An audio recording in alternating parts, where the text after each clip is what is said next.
Good morning. Welcome back to the next episode. I think last time we got to the point where we could draw a grid. We got no actual Tetris gameplay. So yeah, let's see if we can get basically Tetris. Alright. Let's start with a quick run script. Let's check what we're up to. We've got a grid. We can drop a piece onto it.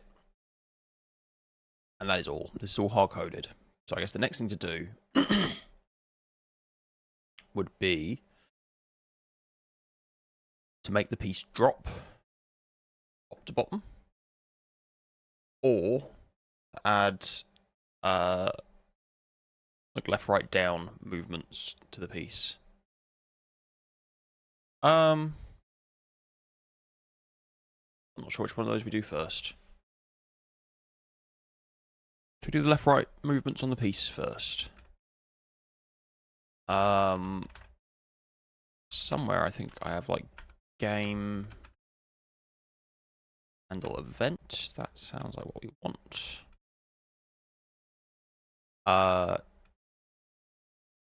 It's currently one big mess of switch statements, but I think this is what we want. We're in here. Oh yeah, I forgot about that. So if I do press space when I'm inside of the game, it exits. Oh,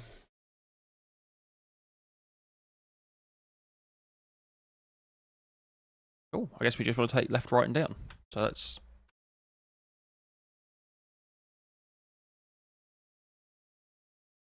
does it need to be else if? Probably right.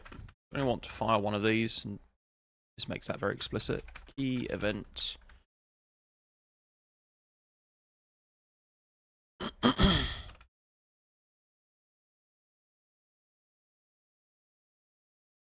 We can use the helper to tidy this up in a bit. What does that do? We have a game called game, or is it called game state?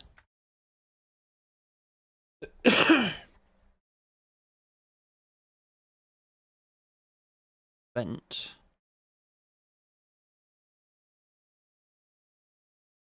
So I'd like to do game dot state dot game state. If I'm right, I think what you then have to do is slightly annoying like this. This. No. Remembered wrong. God damn it. Well, lives on game state. This is what I'll mess with, is active piece position. So we're in here.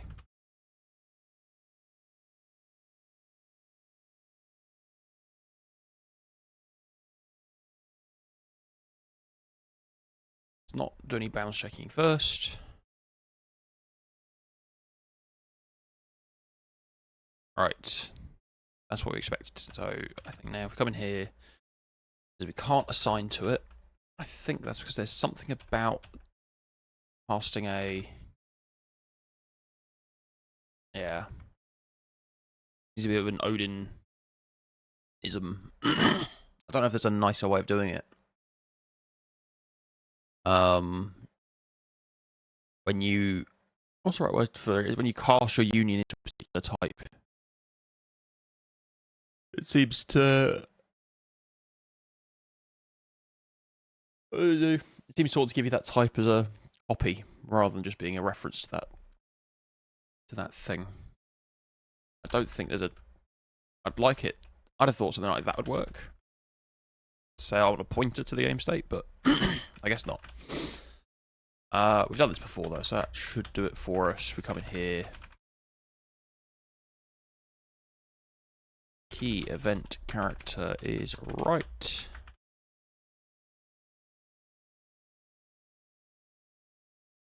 Same again.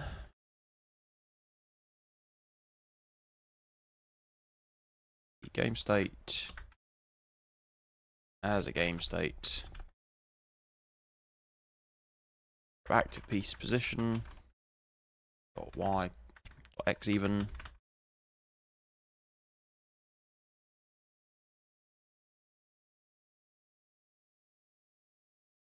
And let's put a down in as well, just so we can maneuver our piece around.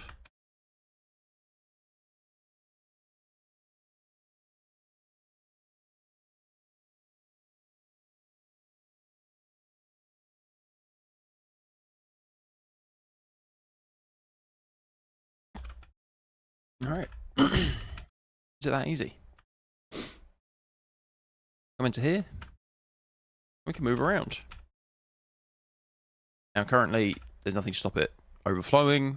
There's also nothing to stop it coming off the edges, which I assume makes it switch to the other side. Yeah, that's fun.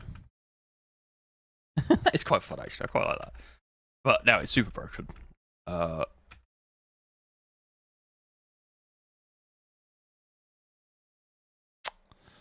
Right. Sip a drink.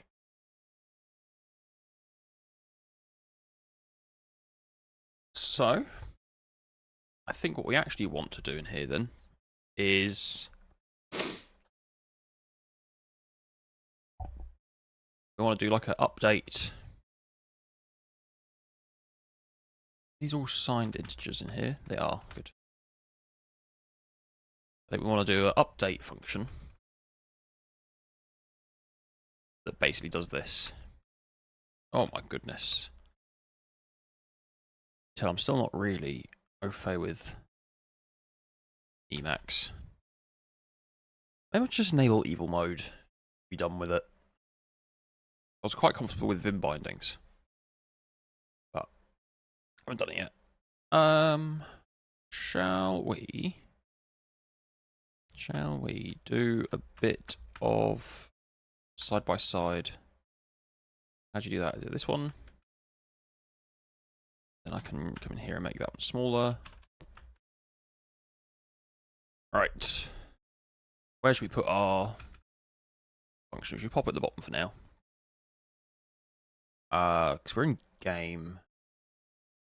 Let's go ahead and say update active piece position. Yeah, proc. Pointer to game. This one will need to refer to game.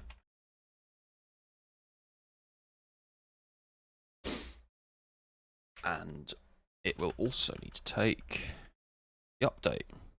Call it delta x, delta y.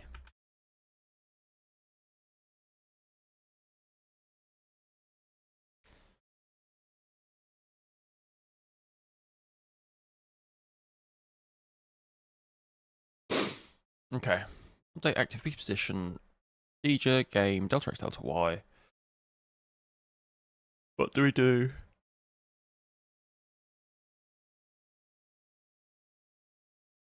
I'll go ahead and take game state as a game state.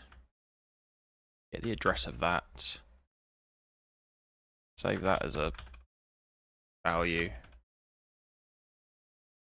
Alright, so we have a pointer to our game. Our game state. It means I should be able to do things like game state dot active piece position.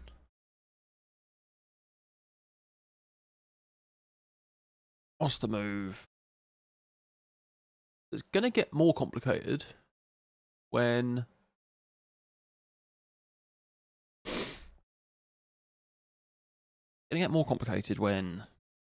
the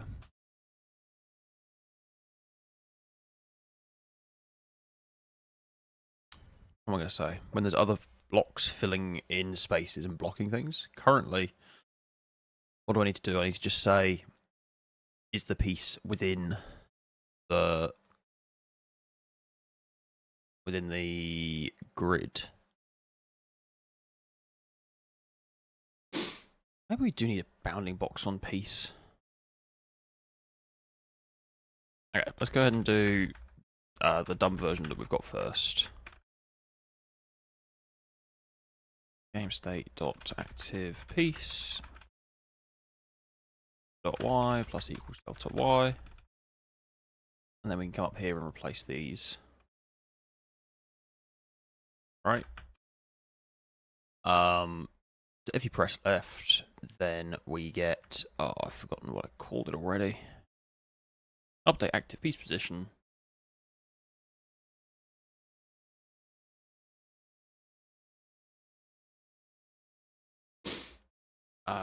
Game, and I do x and y, so -1, 0.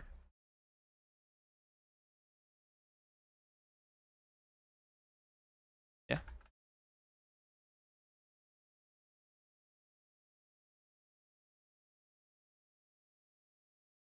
And these are slightly different. That's +1. That'll be 0, -1. At least means that we can write our collision logic in the one place. Cool. Right, I think it might be useful to us to put a bounding box on a piece, so that currently our piece is actually 5x5 at maximum, but you can see this is really a 3x5. And I think we're going to end up doing a lot of looping over the piece to try to work out, like, did I come out of the grid? I think it'd be nicer to say we're going to give it a set of like bounding dimensions to make that trivially easy. Which raises the question, where's piece defined? At the top.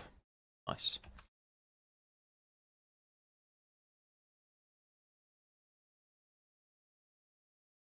So let's have ourselves a bounding dim. I suppose this should then have a grid dim that's also integers. Width I32, height I32.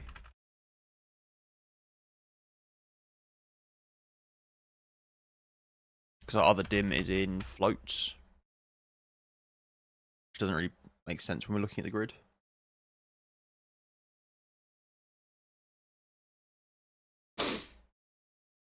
So then, when do we make our pieces in here? Active piece is all of that, and then we can say, sorry, actually it needs to be inside of piece. That's filled and bounding dim, width equals 3, height equals 5. And then we can write a helper later, say, working out the like rectangular bounding dimensions of a set of of that grid of cells is an easy problem. We can do that automatically in a bit. But while it's hard coded, let's hard code it.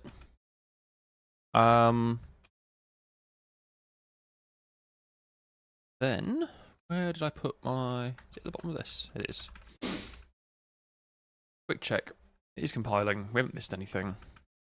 It moves. It's still broken. Should now be able to say here. In fact, we can get rid of that now.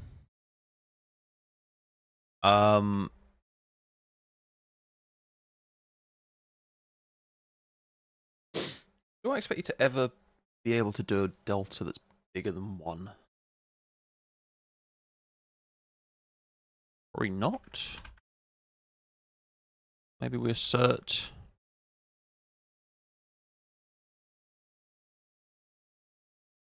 What's that saying?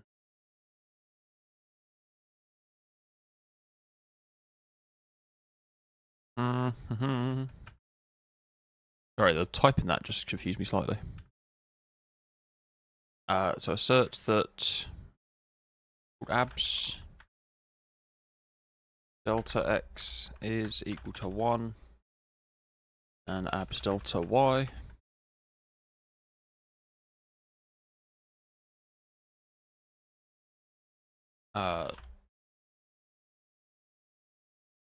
larger jumps not currently supported.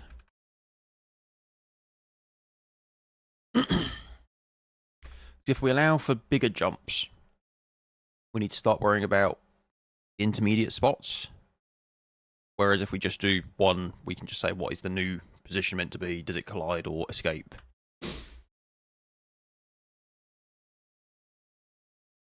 If assert that, we go possible position, which would be equal to gs active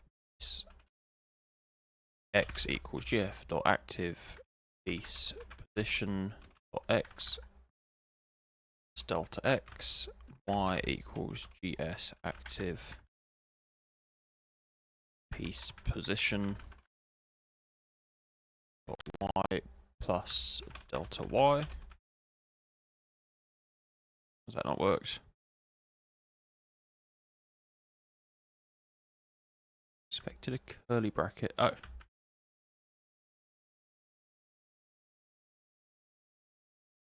Missing type in compound literal. Does you, sir, need to be a grid pos? There we go.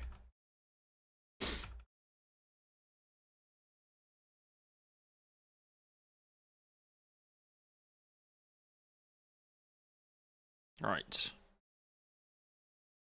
And then we just bounds check possible pos.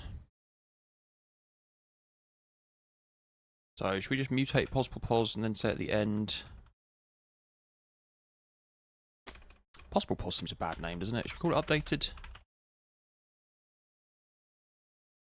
And we'll end with a game state active piece position equals updated.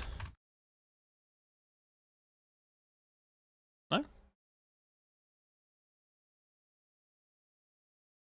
Oh, it's because of this. Yeah. So, I think what we'll do is we'll say if it overflows to the left, keep it in. If it overflows to the right, keep it in. If it overflows the bottom, keep it in. For now. So if updated pos dot x less than 0, then updated pos dot x equals 0. If updated pos dot x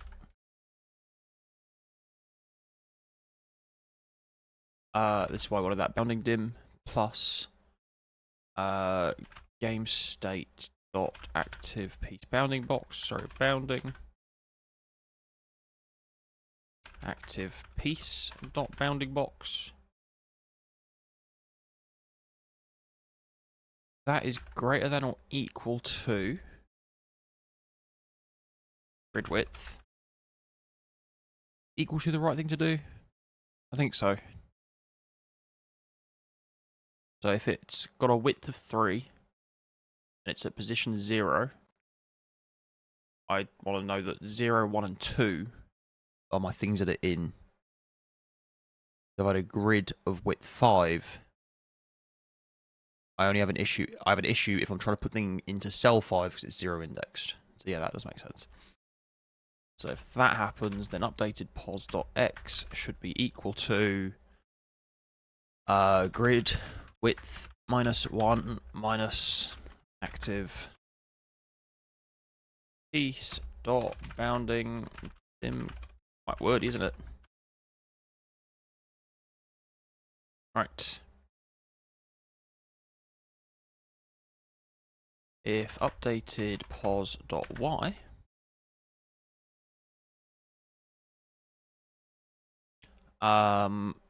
is less than 0, then updated pos.y equals 0. I'll just keep it in the box. Overflowing the top. Oop. Having there. Larger jumps not currently supported.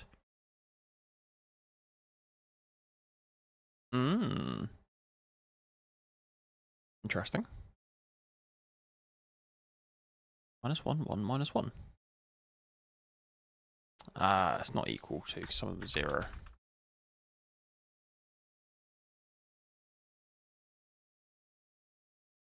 Right. That happily moves. That's not right. My check is wrong.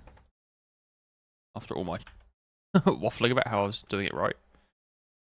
Done there. If updated pos x is less than 0, it'll be this one. So updated pos x plus all of that.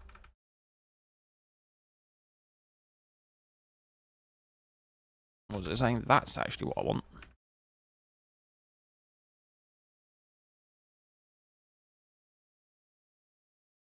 Yeah, it looks it, doesn't it? And then it can drop down. Hold it in. Excellent. Space to quit. I think it's worth a little checkpoint commit there, because we might want to get back to this stage. What was that to say there then?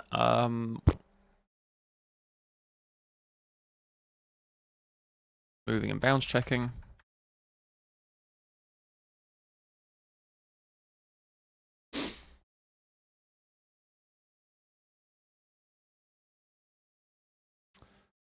I'll tell you what I might do. I'm going to add the ability to move it up just to get the ability to draw it off screen working properly. Means in here, we can do that really quickly. Else if this thing is a press,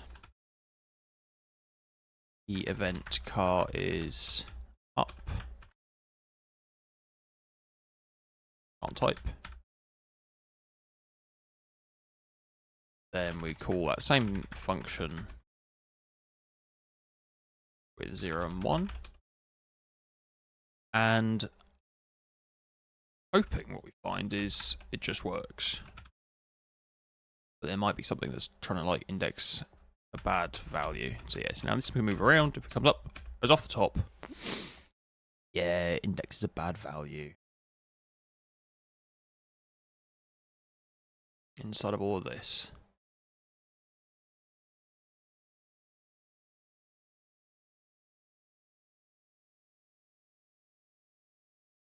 Yeah, so that's a point. So I think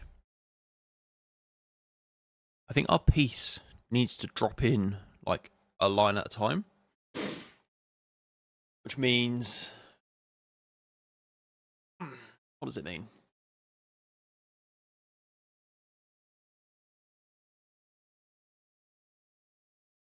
A piece drops in one line at a time. What does that mean?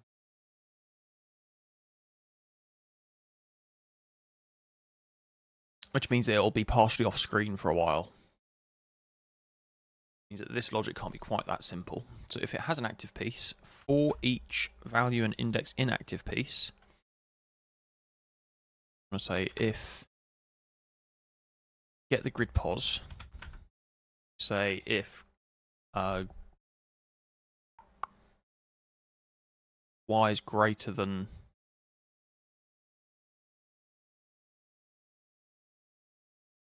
or equal to grid height. Continue. Grid. So this is our function for saying, given a grid, turn it into things that are ready to draw. Or turn it into things that are going to be objects that appear on the screen or interactive, which are then used to generate the things that we draw. I think that should fix it. So it moves around and it zips off the top. Excellent. Not excellent. What happened to you?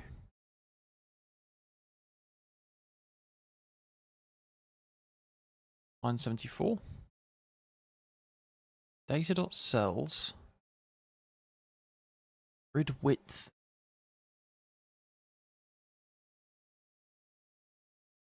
Hang on.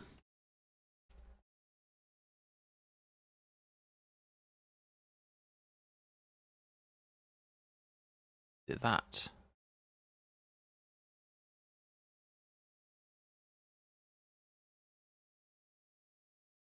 cells. How are we ever getting that value? Grid width times grid pos dot y, which moves us up the grid, plus the x. Does that only happen if I have pieces off screen? No, it doesn't.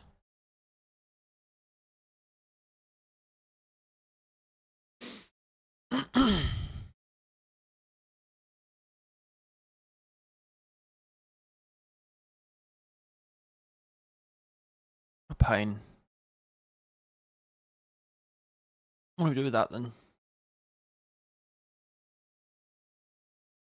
Is it the unset values? Because obviously my grid is bigger than my piece I'm drawing. Save it the effort. Can we come in here and say, if not val, continue, and down here, set's true.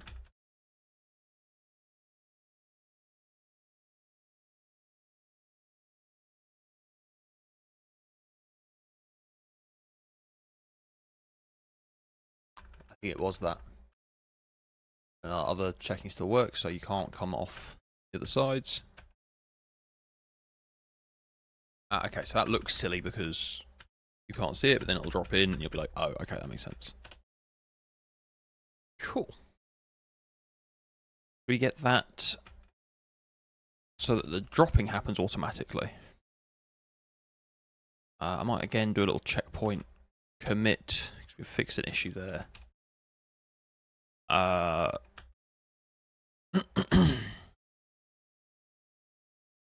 let's go ahead. Work in progress. Piece behaviors. Right. Then in our game loop, actually in main,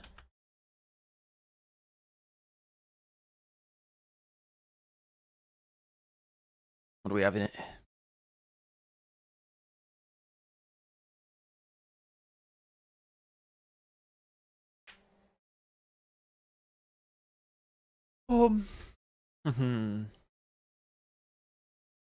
We handle all of the events. We should probably then have something that's like a static, like,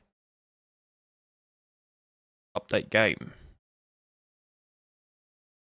I'm trying to think, where do things that update the state of the game that aren't triggered by a user event handled? I think the answer is either going to be here or here, right? It's whether we do it before or after the user events come in. I think it probably comes after the user events. We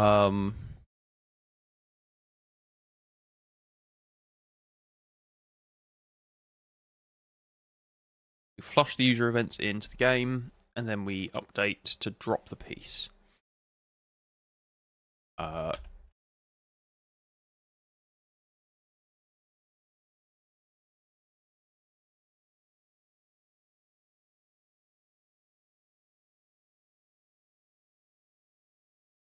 I don't remember if I have a thing called like update game, but I want to have names collide, but no, I don't.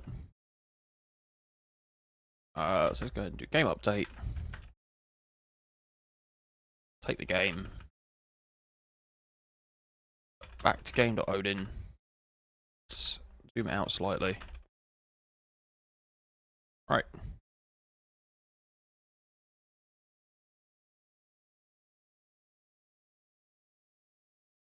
Another pointer to game function. What are you going to have?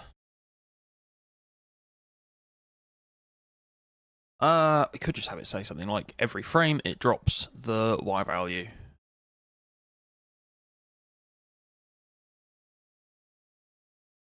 We could have an update active piece position return us a Boolean, right, to say whether it collided or not.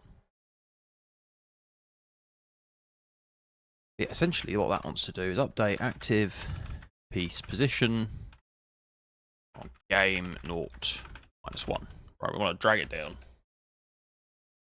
This probably drops ludicrously fast. Invalid type assertion.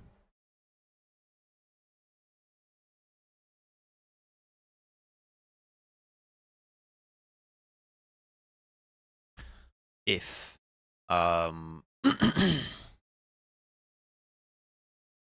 yeah, switch game dot screen case dot menu, do nothing. Oops, I always get this wrong. Case menu that. Then case game.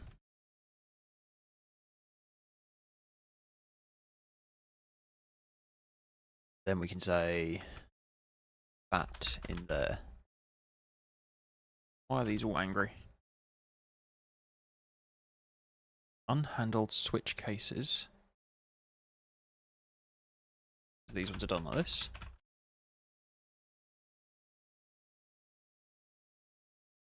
They're done like that. There we go.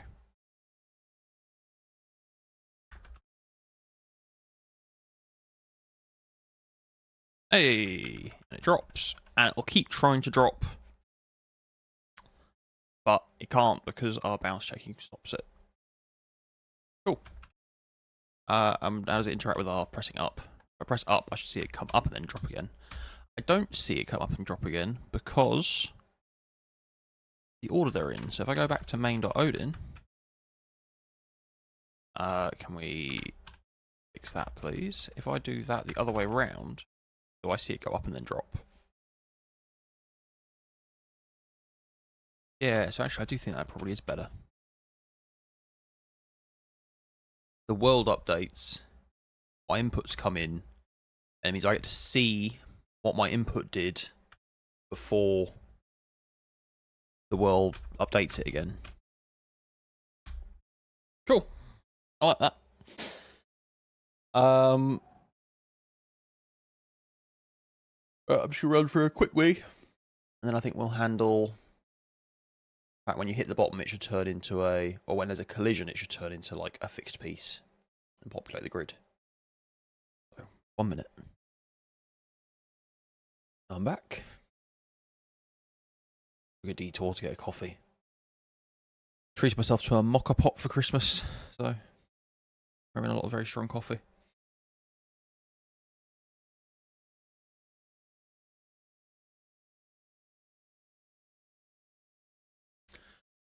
Okay, what are we up to then? We'd like to have game. Should we get the drop rate to be slightly less extreme? Because that's something we're going to want, isn't it? Currently, it's just like fast enough that you can't really do anything with it.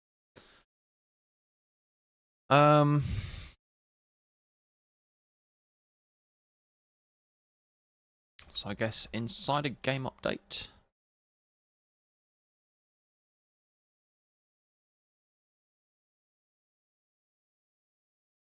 We will have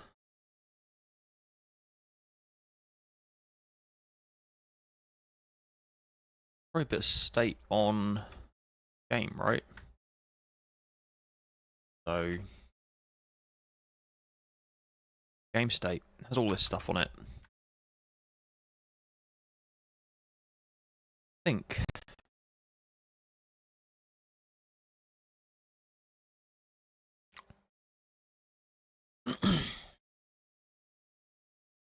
what do we want to have? Something like a drop timer.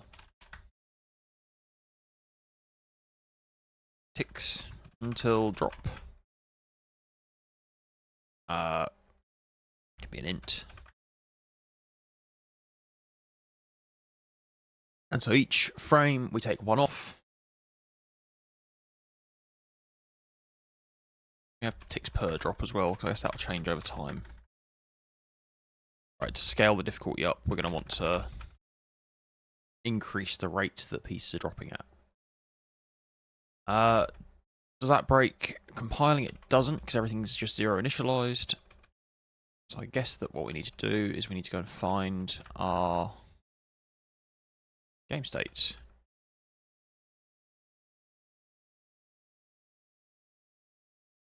Where is initial game state?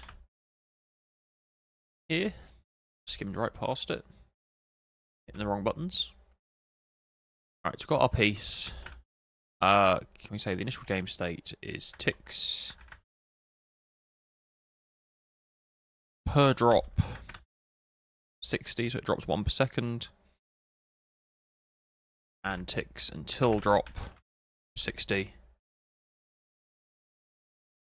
Right. And then inside of this, we would like to say, instead of just doing it every tick, let's do ticks, or it'll be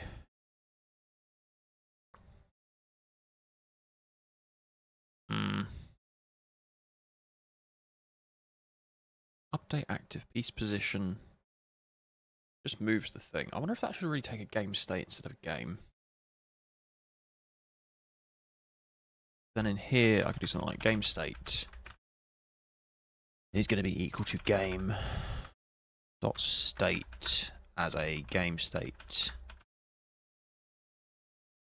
You can be that pointer. I don't expect it to affect the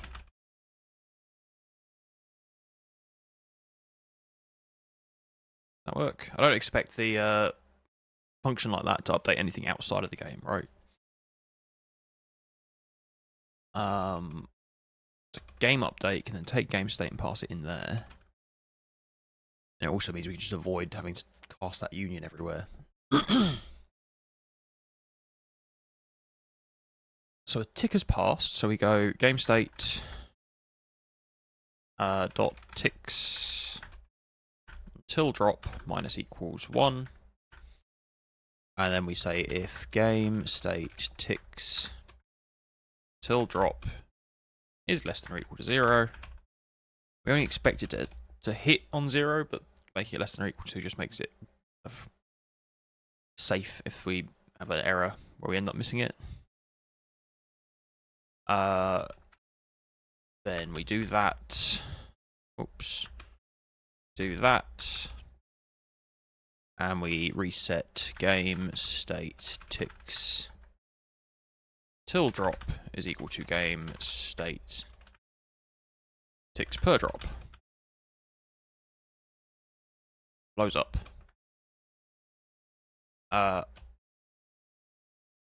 Why? Is all of these. Okay, can I do it in here? Game state equals ampersand game dot state game state.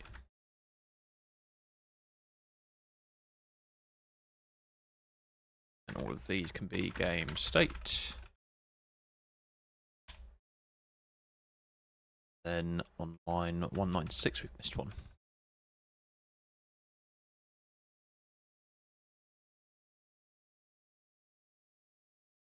Alright, so it starts. And it drops very slowly. Suck it back up.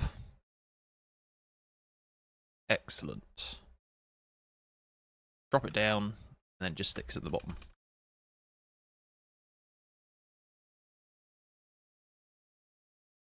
Cool.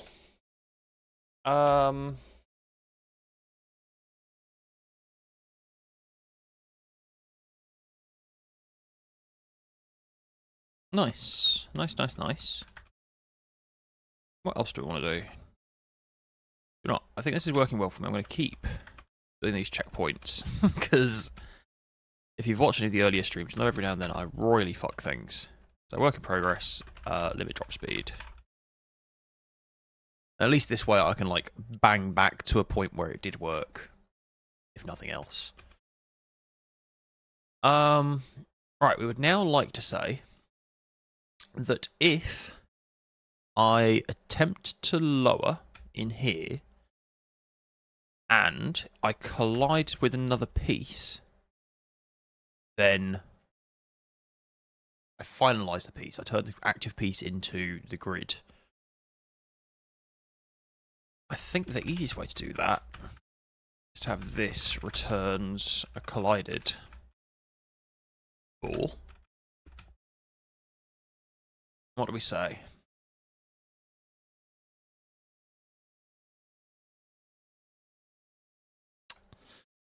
We assert abs delta x. So that's just checking for my sake that I don't, in the future, try to do bigger jumps when I've not thought about them. We update the position. If updated position is less than 0, so that's fine, right? Because we can collide side to side. So maybe that's a thing to make clear in here. Collided bottom.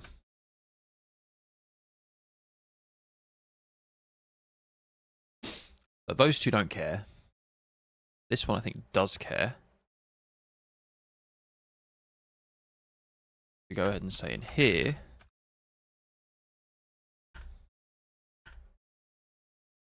collided bottom equals true. And then it can just plain return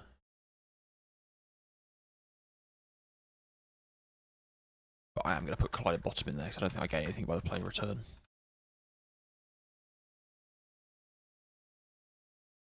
So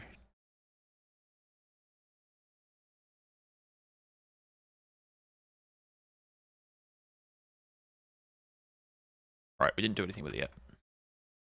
Me clicking things like it's going to do something. Then we can say in here, collided. Nope, wrong place. This one. Collided is equal to this. And let me go ahead and say,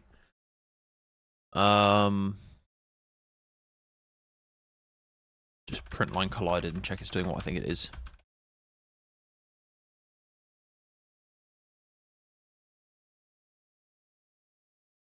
Ready, false, false, true.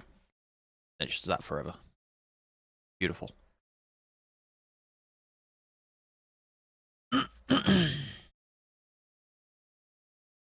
Sip of my drink.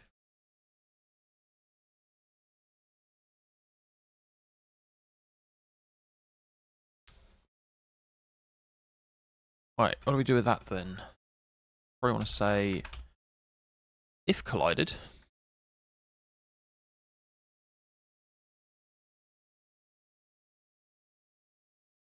Oh, let me do it rearrange like that. Keep these two together. So if it collided, then I would like to say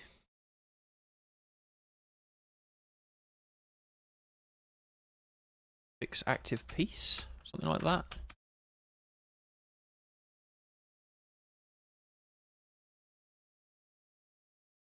Active piece to grid or something. Fix feels like the wrong word. I mean, fix as in like glue in place, not fix as in like bend.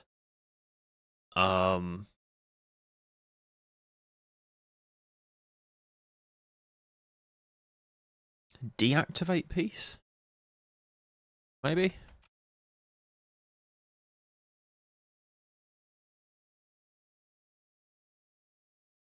There we go, deactivate piece. Oops, that's not how you do that, is it? Go ahead and have a game state. Be a pointer game state.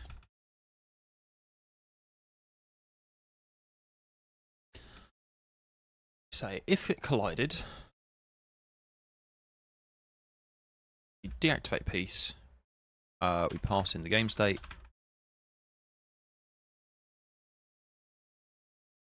And it's angry with us. Why are you not happy? Cannot cast game state.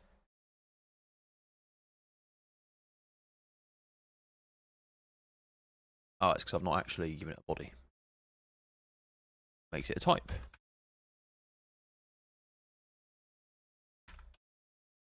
Okay, let's try that again. What does deactivate piece do? It means game state dot has active piece.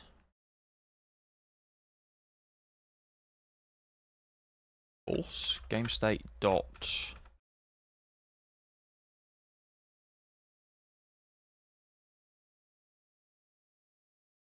what else? There's game state dot grid will now need to be populated with the values that were in active piece. Right.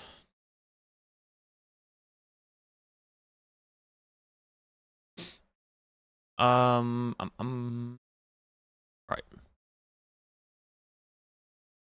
Trying to remember how I did this before. For that, in GameState.active piece .filled. Right, so these are the cells in the 5x5 that are actually filled in the active piece. I would like to iterate over those. At the end of it, I want to do something like thing.grid at grid index is equal to val. Right?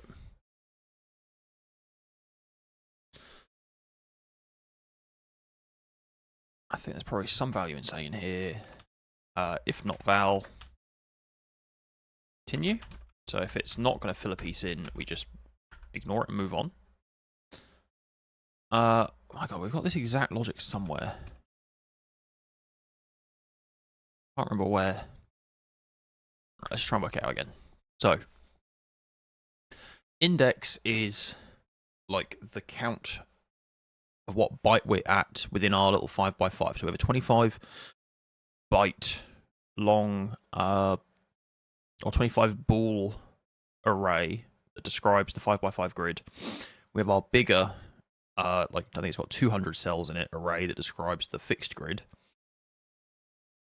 We need to move one set of coordinates to the other. So can I say piece col index is equal to game state or active piece position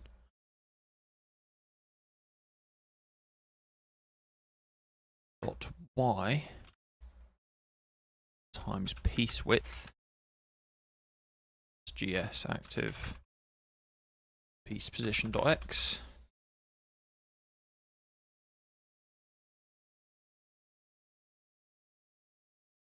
It's all that. And have I got x and y? Am I overthinking this? I don't think I need that.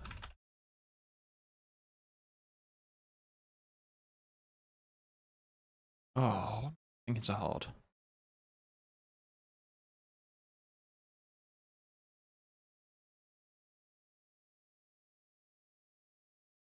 Right, so the x it's going to end up at is game state dot active piece position dot x plus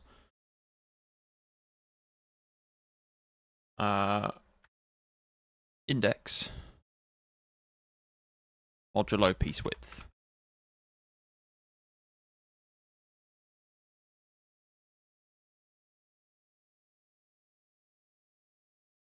That is super angry. That might be why. Mismatch types in binary expression. Mismatch types in binary expression. This business that index is not an int. Like cast int index. No. Cast I32 index. Here we go. And y is that same sort of stuff.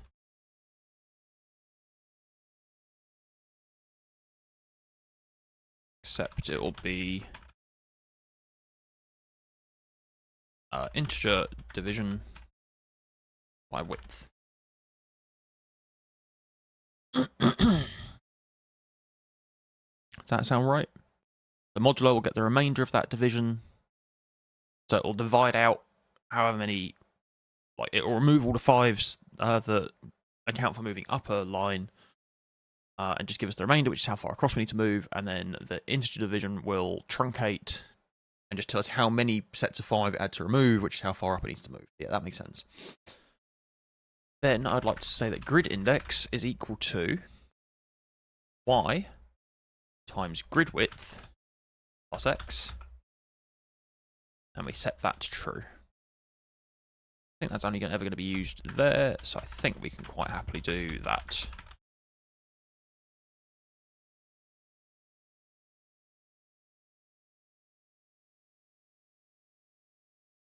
So if game state has active pieces set to false, I think we can just leave the active piece kind of dangling for now, at least.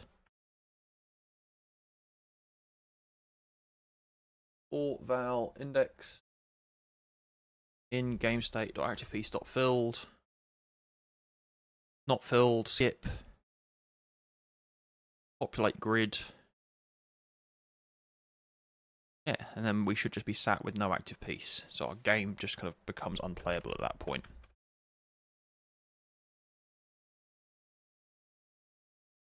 So it's dropping.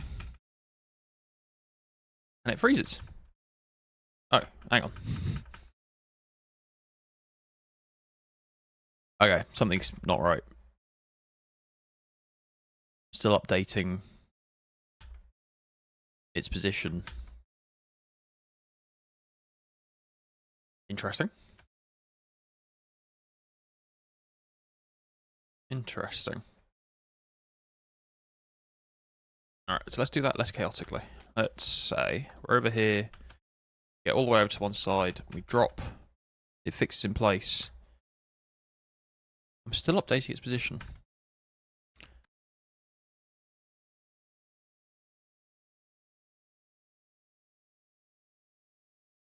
Which will be this, right? Because this has nothing in it to check about the active state position. It's used in a bunch of places.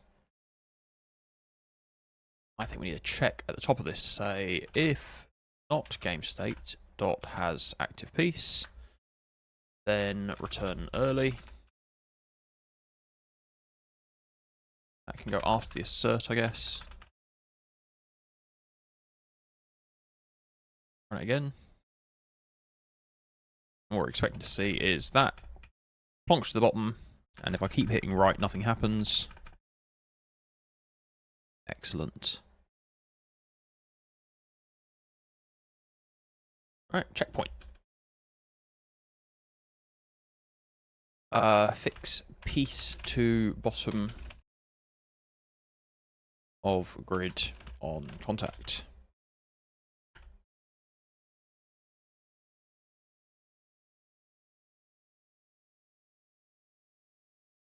Right.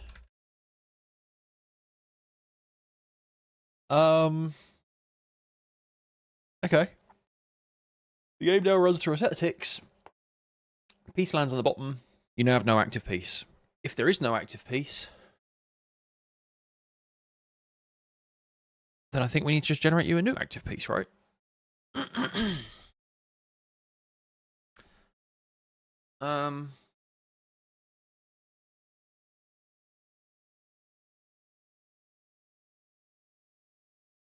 What do we want to do with that then? Where's our initial game state live? Let's go find initial game state. And that makes the piece.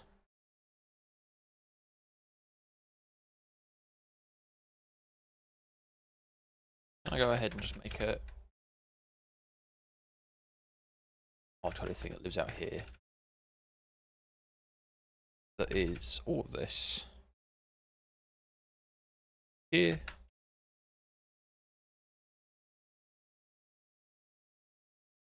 Do that. And I'll just double check that that still compiles. Easy to mess something up.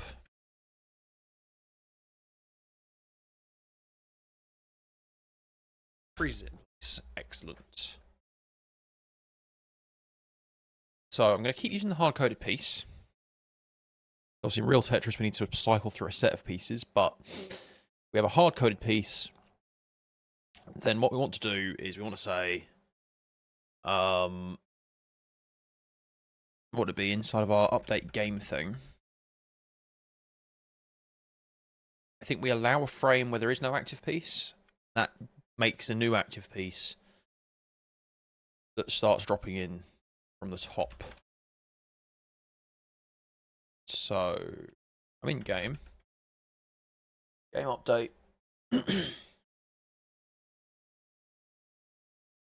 That's handling ticks.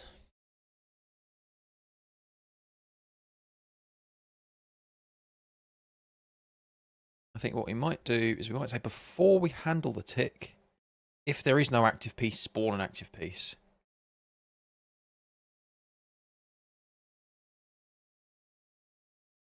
Does that sound right? Or do we want to do the tick? No, because I think I want it to be in this order, because I do think I want to have like the frame where the piece becomes inactive. I think it'll introduce like a pause. I don't know if I'm making sense there. If game state, if not game state dot has active piece, and I'd like to do game state dot active piece is equal to piece. Game state dot piece position grid pos at x equals 3 and I guess really, what do I want? I want it to be at grid width over 2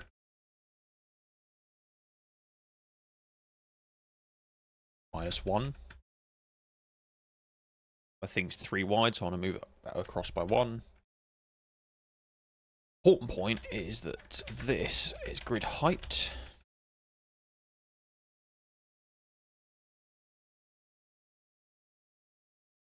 And game state has active piece. Comes true again. So going to spawns a new piece in, lowers, fills the grid. Spawns a new piece in, lowers, fills the grid.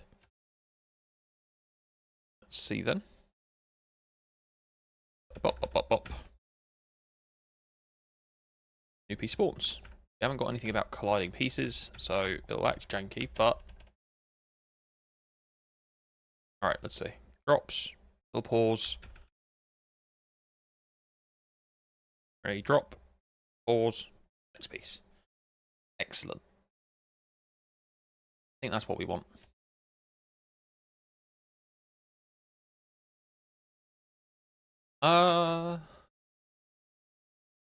Let's go ahead and say let's spawn new piece.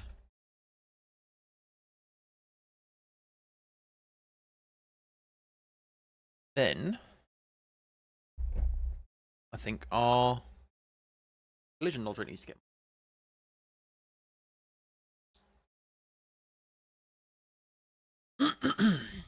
so game update.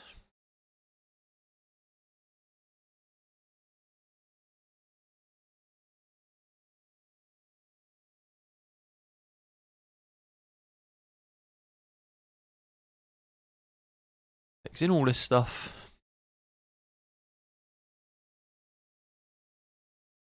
Am I looking?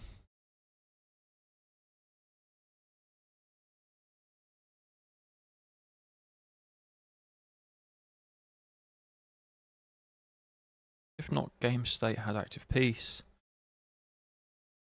Where's my update? Active piece position. Oh. Right.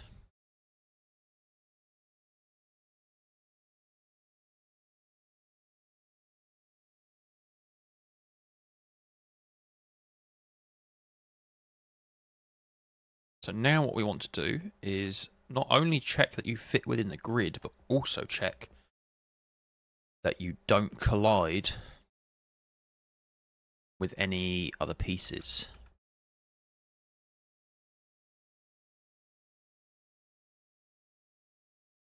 Right, so these are all checking you stay in the grid.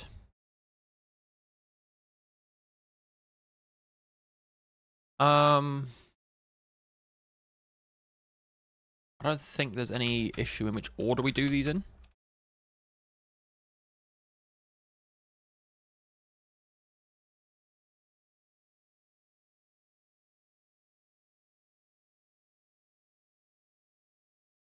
Other than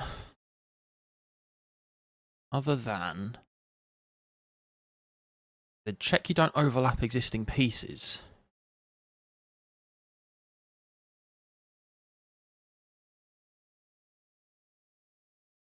Wants to be able to set your position back to what it was.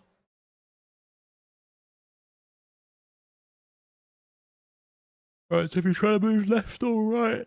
Oh, sorry.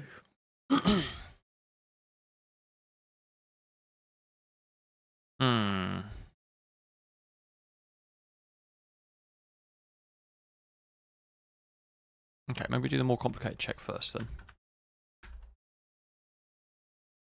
How do we check you don't overlap existing pieces?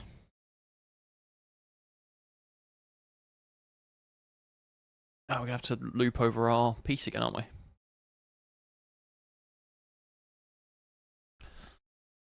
So, for val and index in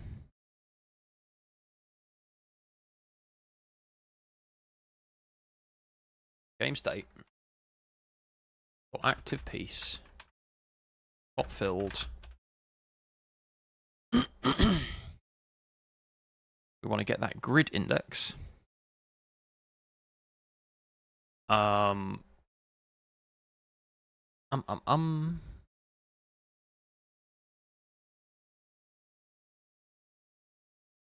does it feel like I've literally just written this? So let's put a to-do mat in here.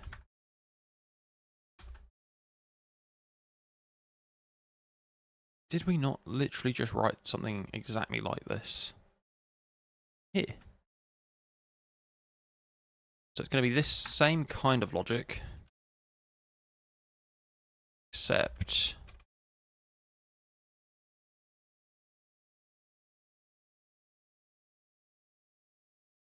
instead of... Sorry, let's get rid of that. So, does this make sense? If val is not filled, it can't collide with a thing on the grid, so that is fine.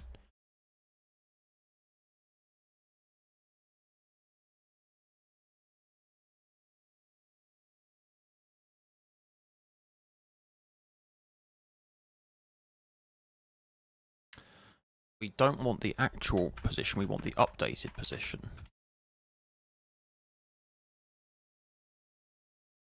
Right, so this actually does look slightly different. Updated pos X, updated pos Y. Probably is worth checking you stay in the grid first. Otherwise, I think we risk overflowing things. So we change our mind again. That is going to come down here.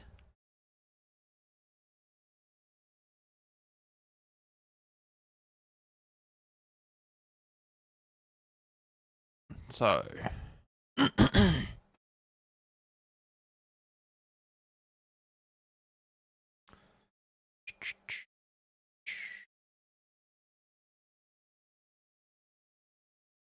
val and index, if you get these, if y is greater than grid height,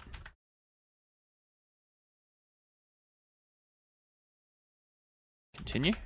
Right, so you're now off the grid and therefore can't collide with anything.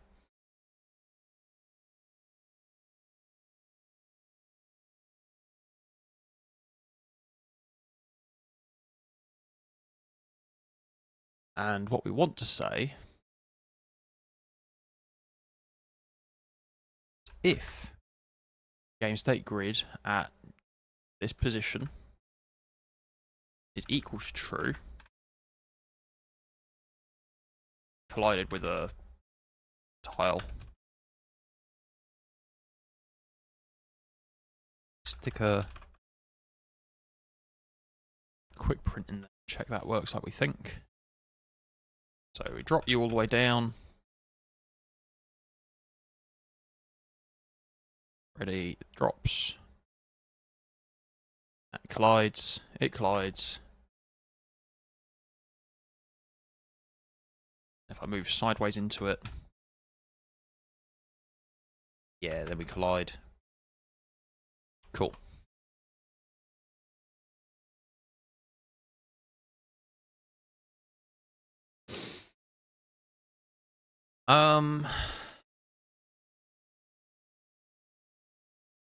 Right. So if game state grid is that you collide with a tile, then what we want to do is we want to set updated pos back to your original pos.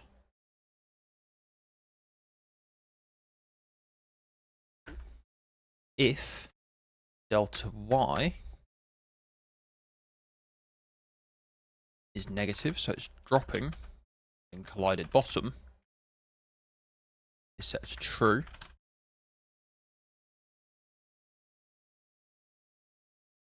Which will make our piece freeze into the background. So drop a piece. We'll do this, and we should be able to. Collides there, spawns a piece. Hey, beautiful. Whereas if I collide sideways like this, I keep mashing sideways, it's fine until it stops there. It spawns another piece. It's starting to look a bit like Tetris. Lovely jubbly. Have I made a set that you can't actually align with? I'm curious now. I'll come in here. I'm going to want to be able to fill a line to test line clearing. Yeah, I think I might have made it literally impossible to actually fill a line.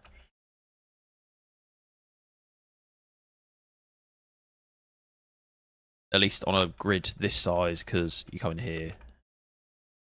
Yeah, you can't fill it in. Okay. That feels good. That feels useful.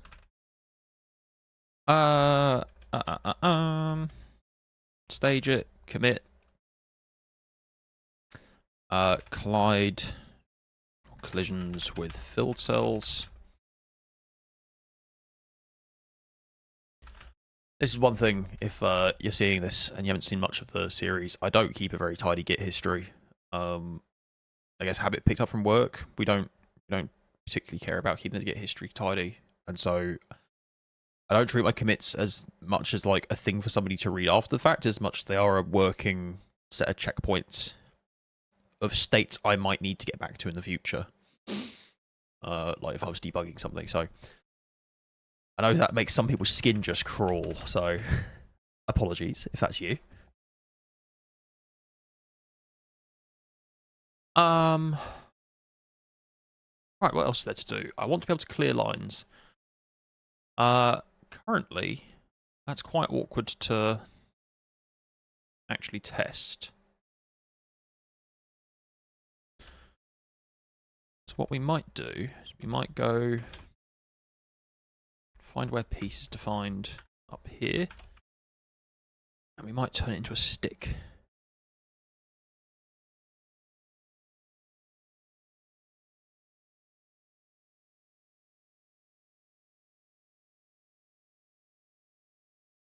That's true, true, true, true, false. So now if we run it again, we got a big long stick.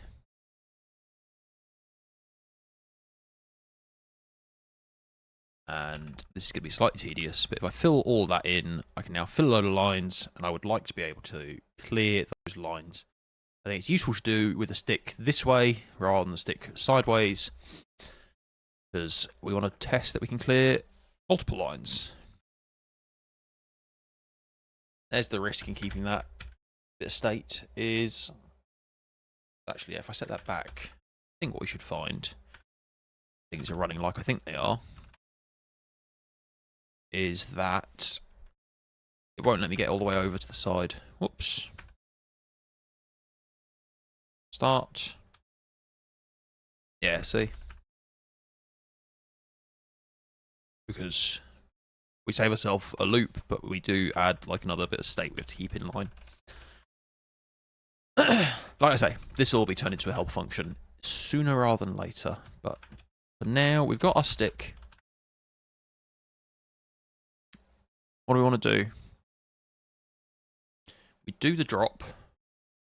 I start seeing some comments in here. So what is it saying? If not has active piece, spawn piece. If needed. Down here we'll have ticks until drop. Automatically lower piece, which may make it stick the bottom. And then clear filled lines.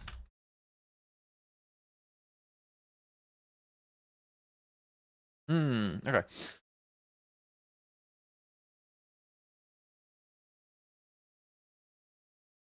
This is actually a slightly non-trivial problem, isn't it? So what I was going to think, what I first thought is you fill a block of lines, so you fill like 3 lines, we remove them, then it's just a mem copy to shunt everything else back a bit, and it all stays ordered. It's not that simple though, right? Because piece could have a gap in it. So you could fill the bottom line, not fill the next line, and actually fill the line above it.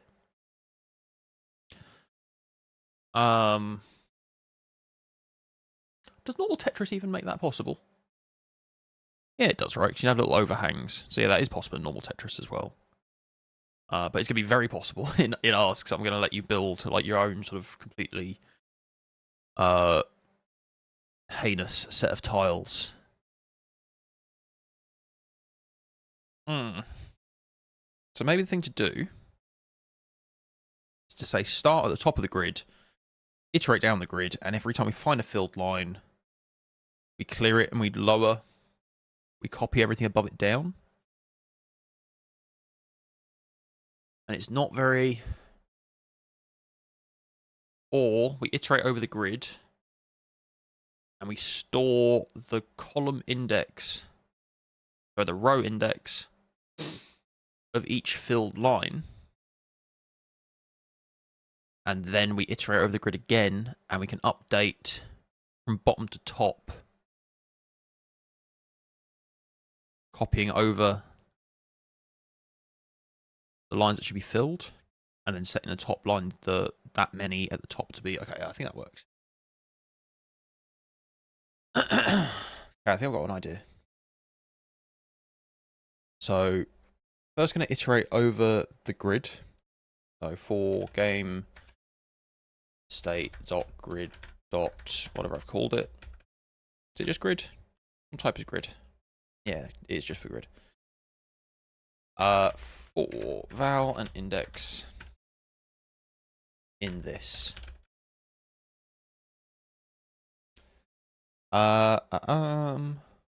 This will be iterating from bottom to top.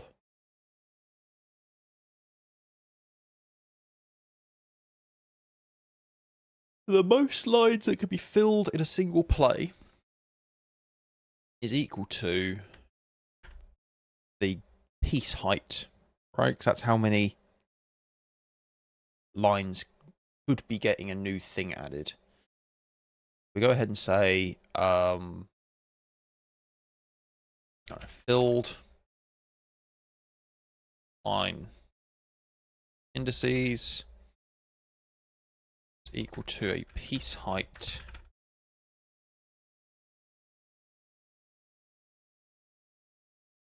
long thing of ints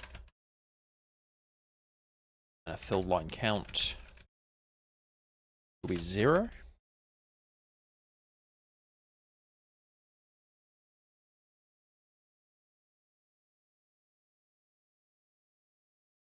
Then start at the bottom.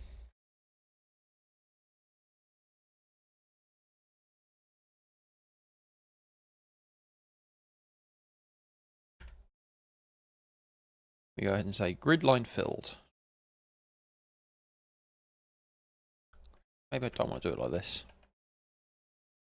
Can I do it for row index in 0 to grid height? Right, like so.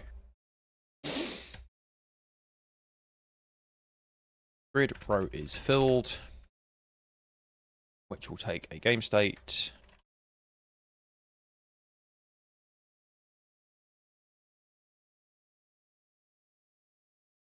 And a row index.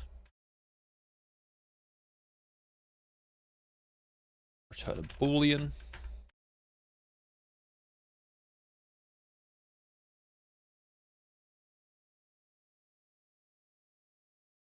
What did I say here? If row index less than 0, or row index greater than or equal to grid height. We do assert again. Assert row index greater than or equal to 0, or row index is less than grid height.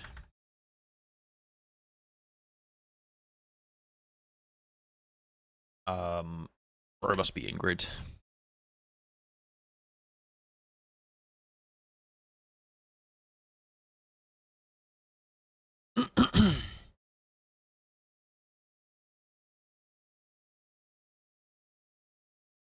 So we take that. We then say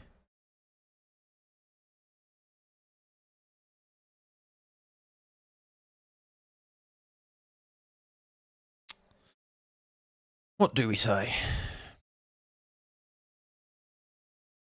So we then say that row is actually going to be GameState.grid from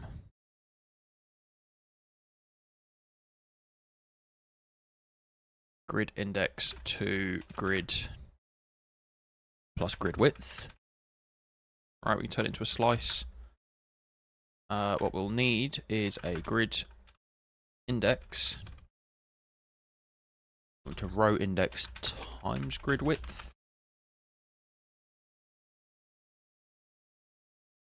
Why'd that not work? Cannot slice this array. Value is not addressable. A pointer? There you go.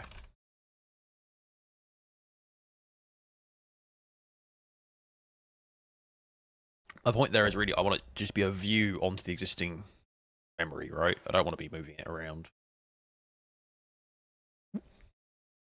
Those there are my values. Grid row is filled. What do we do then? We then say for val in row, if not val, turn false. Right, val is if it's filled. So this is a boolean to say if it's filled. If filled, if it's not filled, return false because it's not completely filled. We get to the end, we return true.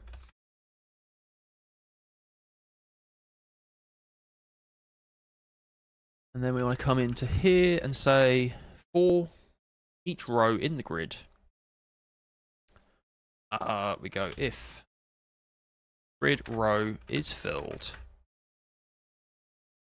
row index, then filled line indices at filled line count is equal to row index and filled line count.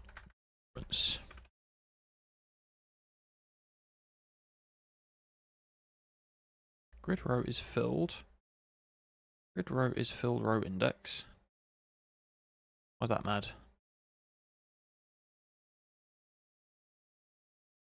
I want the game state. Game state. There we go. That would give us the list of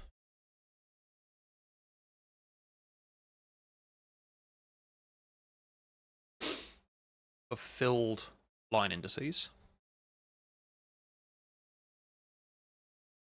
Right.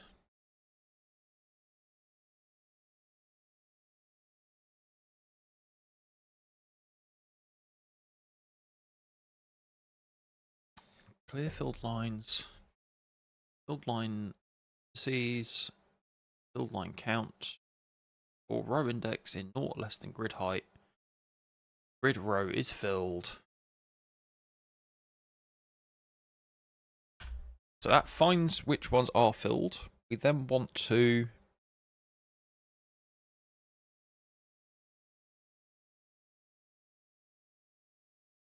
do the removing. Again, I think we start at the bottom.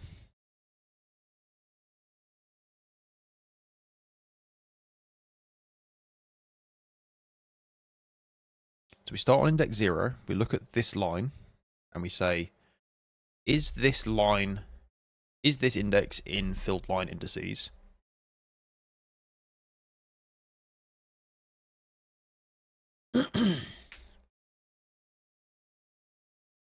If this line is in filled line indices, we ignore it.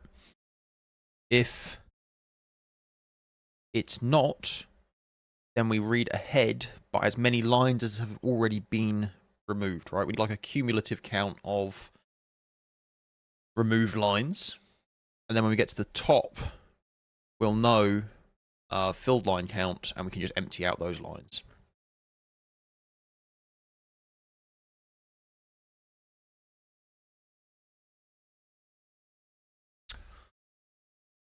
Right. How do we do that then?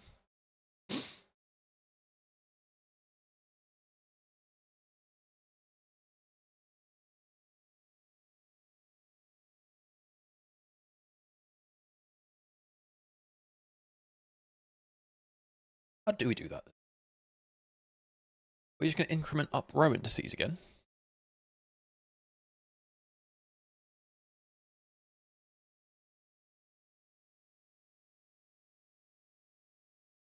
Or row index in that.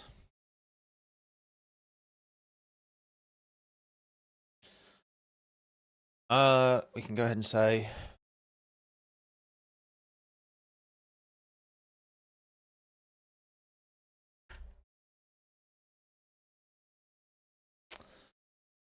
what do we want? I don't know what to call this function yet. Take a row index int.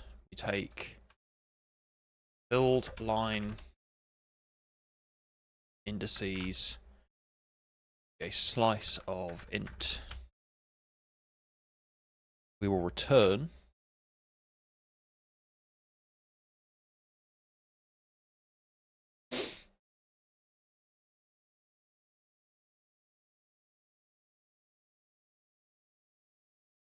move this line, move this row,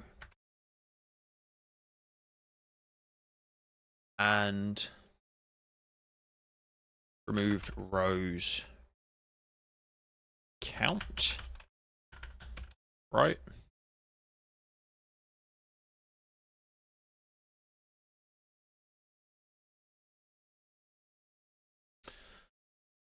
Or filled index in row index.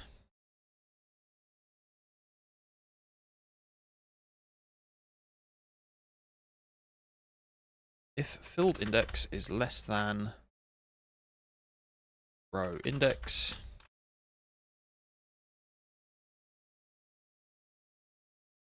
so if these things should come up in order, the filled index is less than the row index we're looking at, we increment removed rows count, which, because it's declared at the top, is 0 initialized.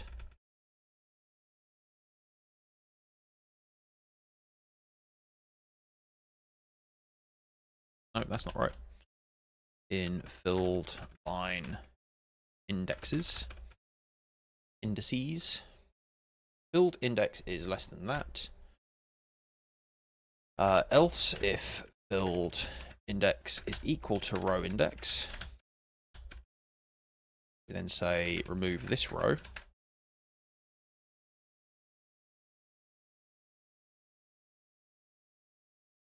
And we return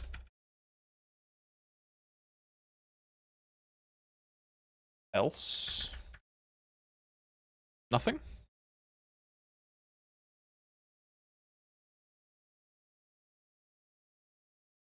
Right, so do we remove this row? How many rows do we remove before it? We get to the bottom of this. We just return.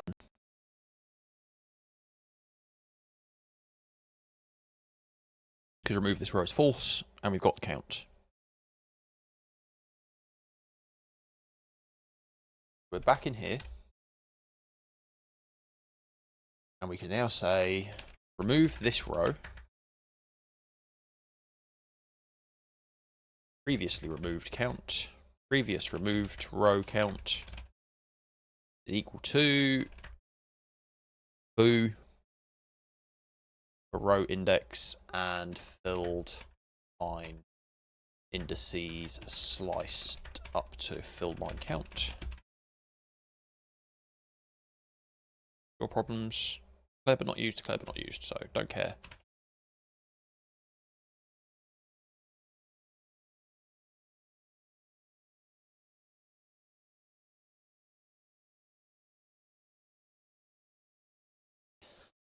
So, what do we have to say then?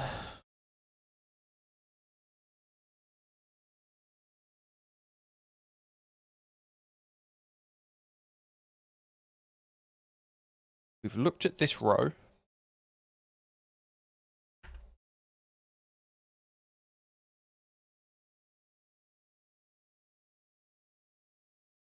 And if we're not removing this row and previous removed row count is 0, we continue. If not remove this row and previous removed row count, like that tells us we're not touched these rows.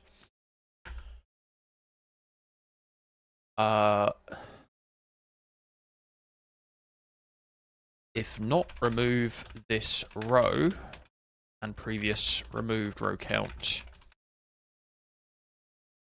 is greater than 0, then actually what we need to do is we need to copy in the row above.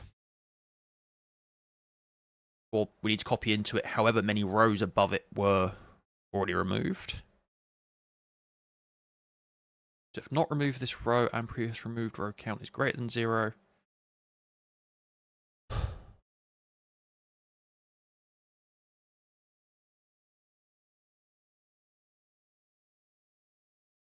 right, so the fact that it's not been removed just tells us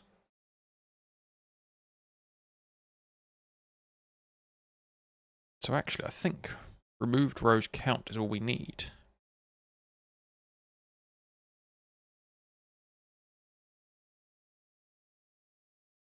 Is that right? We take that out.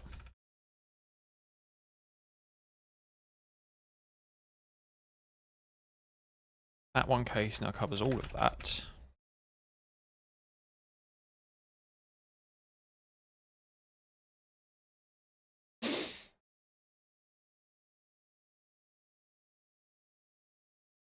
Back up here. Because removing a row and handling removed count is the same thing, right? So if I get to the first row that has been removed, all I need to know is I've removed one row. So instead of its value being left, I copy in one row above it into its position.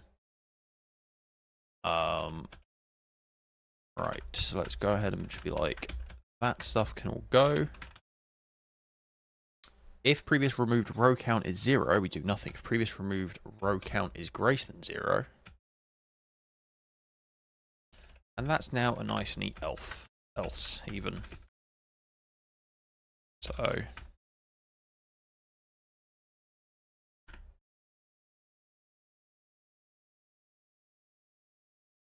what we want to do now is we want to say for the col index in 0 to grid width,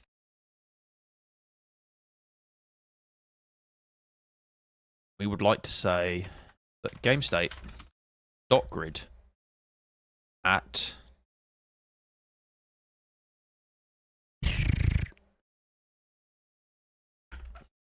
I'll do like write index is equal to something and read index is equal to something else. But write index, and then what we'll have in here is that game state at write index is equal to game state at read index. Game state dot grid at read index. My write index will be equal to row index times grid width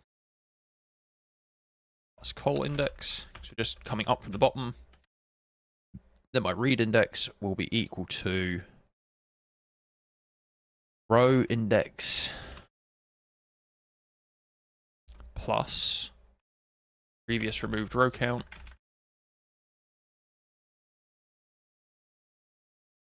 That name seems kind of goofy now. I'm looking at it again, so let's do just removed row count.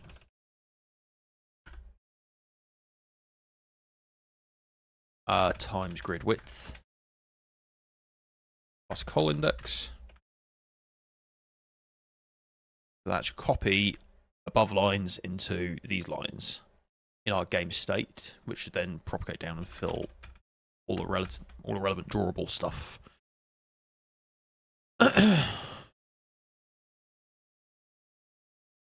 Alright, does that work? Excuse me. Let's check it compiles, and then that's super tedious. So what I might do is I might go quickly redefine piece to just be a 5x5 block. Maybe more interestingly, I can make piece. Right, let's do the 5x5 block just to check the kind of simplest case first. So all of these become true. Bounding dimensions, you become 5. Right. Then we can recompile, hit start. One block in there. Okay, it didn't work. Oh no, index 200 is out of range of 0 to 200. Interesting. On line 322. My god, can I type 322?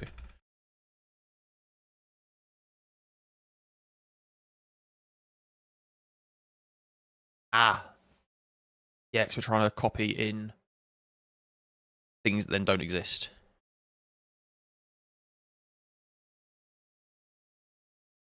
Okay, so we have read index.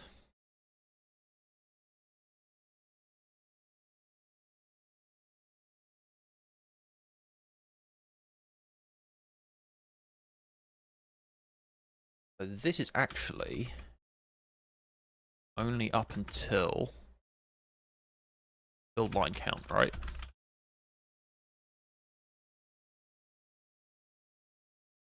And then we want to just zero out in grid height build line count up to grid height.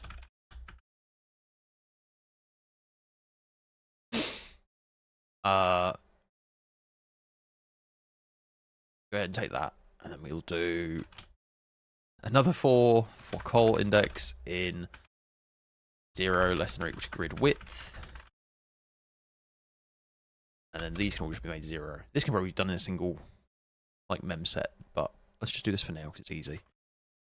Game state grid at row index times grid width plus col index. Oops. Equal to false.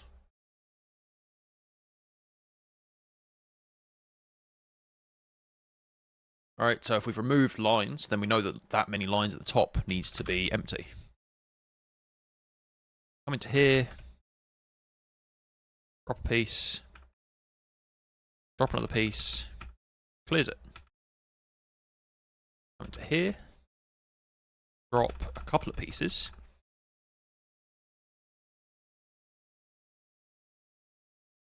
Oh, that didn't do what it should have done.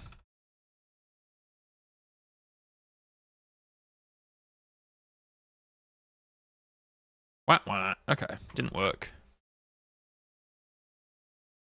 Something is wrong. Willing to bet it's with this logic in here.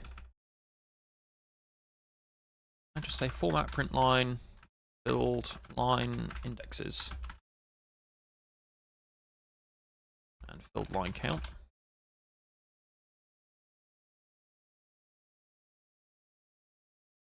Well done. Please run. Go into here. Can we also just pin you to the bottom? See the interesting stuff. Every frame, we get something.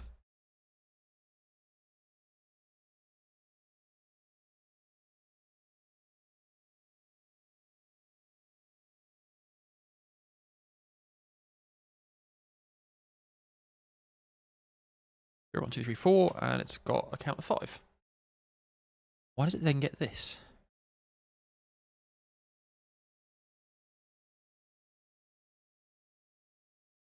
How weird.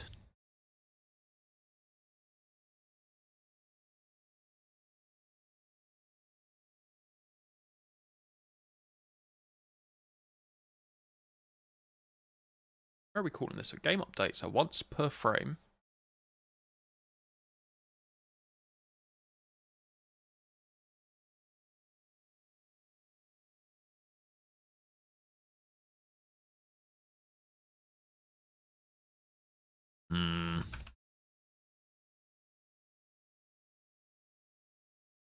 So we lower the piece. So at this point, we've got the pieces are all in the right place.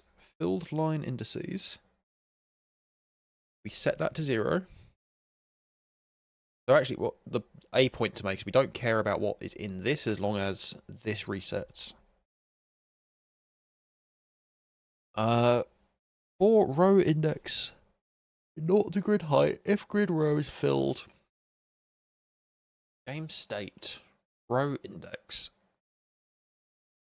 filled line indices, filled line count is equal to row index.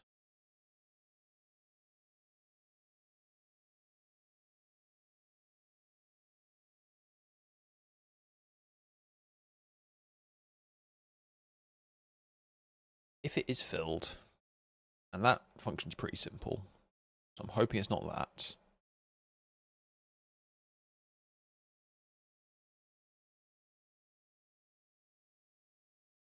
Right, we take that. If it's 0, we go from 0 up to 1 less than grid width. If it's 1, we go from grid width to 1 less than 2 times grid width, etc. If any cell is not filled, we return false. If they're all filled, we return true. So it's hard to think it's that.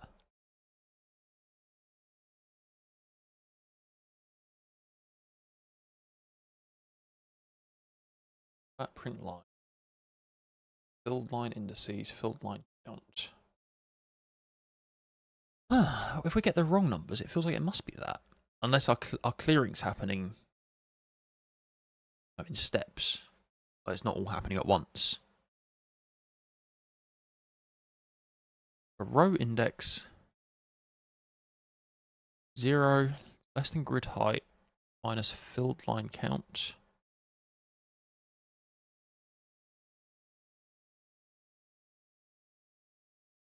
We don't need to worry about that because, like I say, in the filled line count region, we just set it all to 0. Removed row count.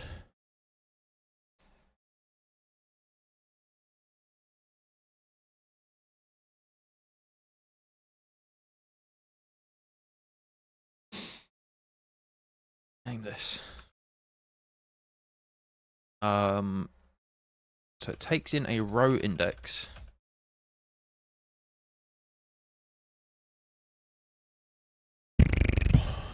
What do I say? Removed row count, grid removed rows. Grid removed row count, maybe? Grid removed row count.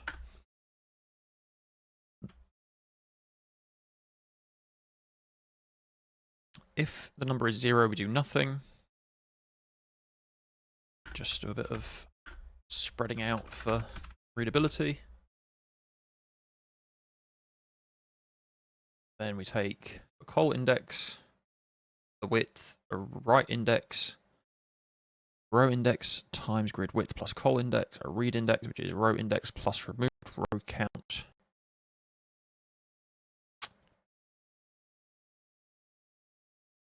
Okay, so maybe the thing to do in here is to print format, print line, row index, and removed row count. What we expect to see is basically 0 will get 1 all the way up until 4 gets 5. The entire block is filled, and then everybody else after that should all get 5. Might then have it panic just to make it stop. Would that not work? Panic. Takes a string. Excuse me. Statements after a diverging procedure call are never executed. Is there a way to tell it? I just don't care. Okay. Let's just be like, get to the end of that and panic, maybe? Is that allowed? Also, no. Do you want to do that? Compiler, will you let me do this? Okay.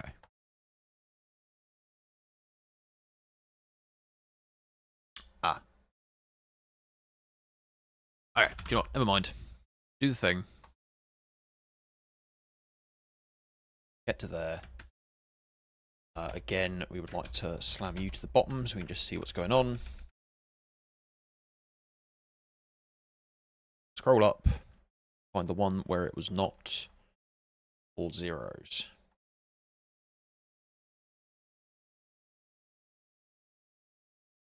Which apparently there are none of.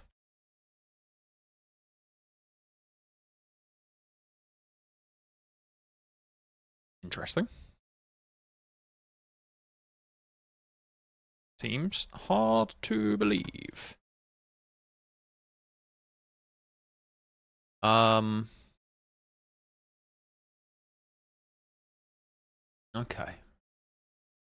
Can we say if removed row count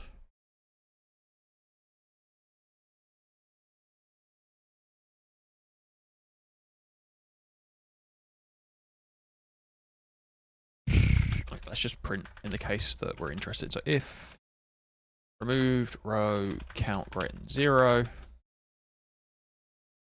let's find the bug.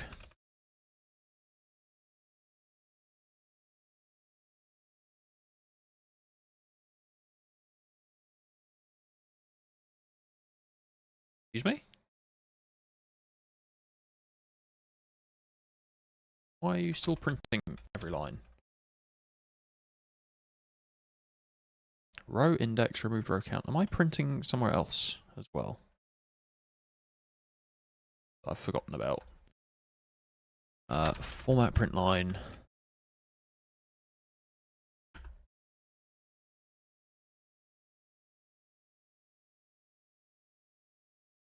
Feel like stop doing that.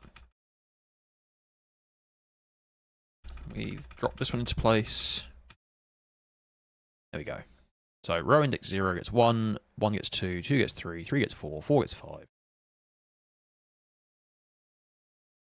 Then everybody up to 14 gets 5.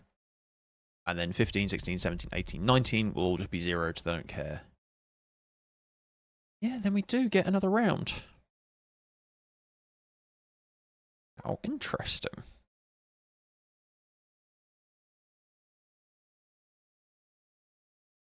One thing that's slightly annoying is we don't output a frame for each of these updated states, so we aren't going to see intermediate updates. So either we do a load of printing, or what? Or we run it through the debugger.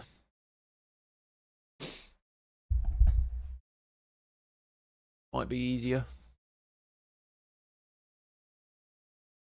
We just spot it. We look with our eyes.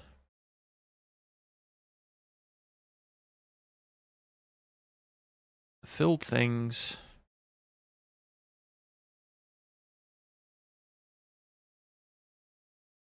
Row index in not grid height. Filled line count. Removed row count.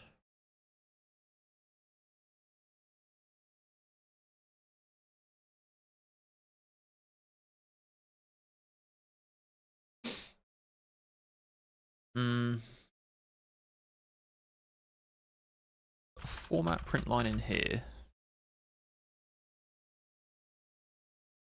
So this is a block that we might want to re-enable, but let's disable it for now. And I'd like to say in here, row at row index replaced by row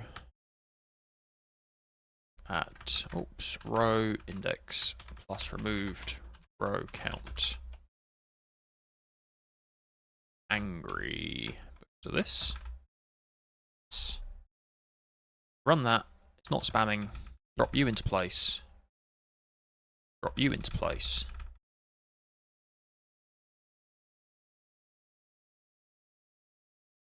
Oh, okay. Let's put it somewhere less spammy.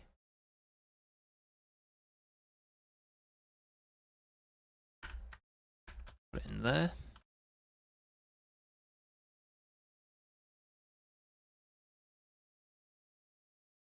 So we drop him in there. Drop you down there. Row 0 gets replaced by row 1. Row 1 gets replaced by row 3, which is filled. Yeah, that makes sense. Placing it with a not empty thing.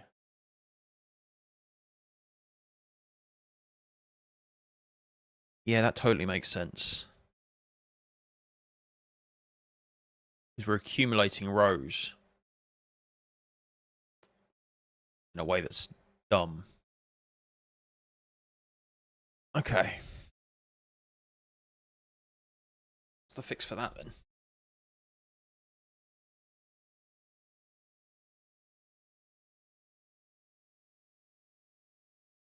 So, removed row count.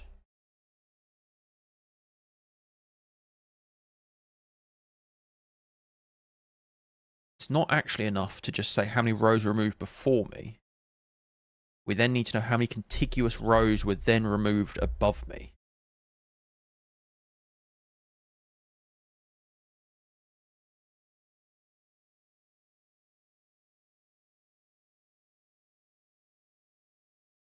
Right? So, a filled index in filled line indexes. Counting up this.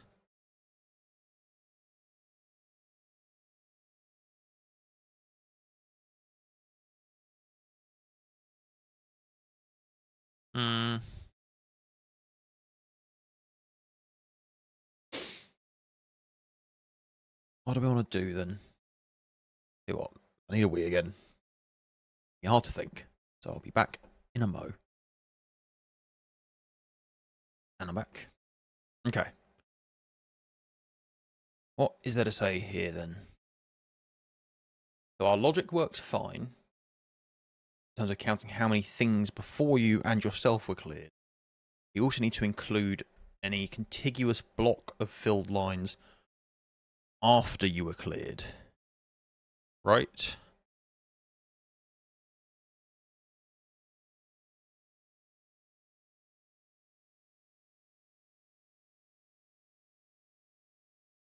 Maybe the thing to do is to instead say, go through filled line indices,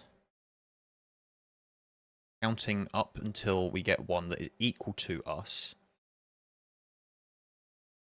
And at that point, we know we can then keep ticking through.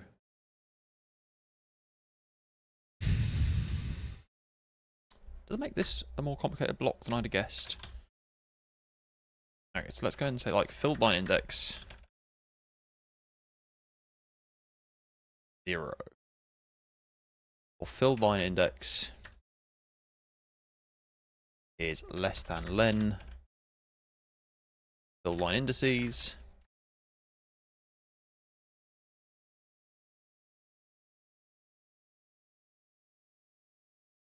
I want to say if filled line index is less than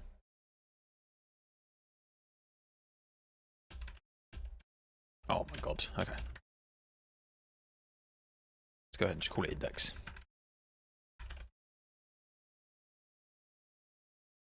Otherwise, we're going to have an index.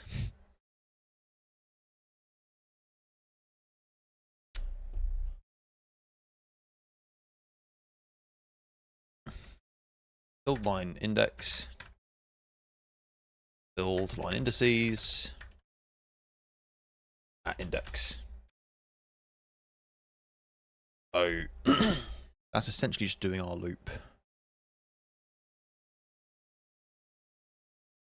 The thing that I think I'm going to do differently is that if we get to our current line, we're going to keep counting past it.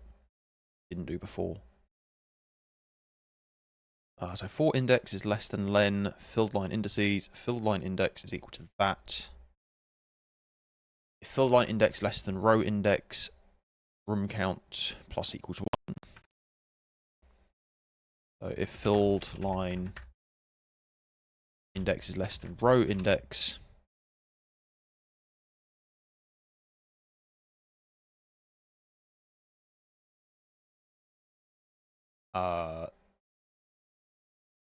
remove rows count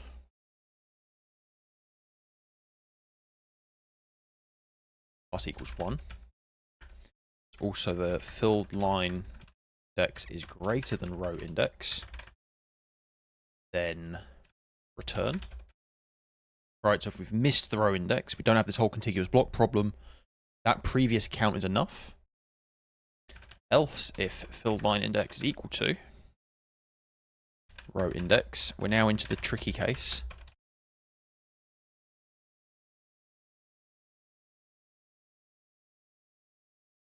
Can we take that out of there? Call that unreachable, because I think it's a sign our logic's broken down if we get down there. And now if filled line index is equal to row index,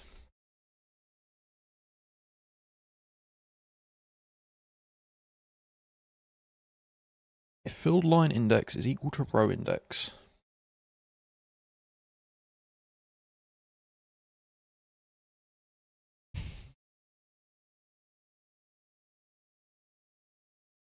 we keep filled line index. Index is incremented.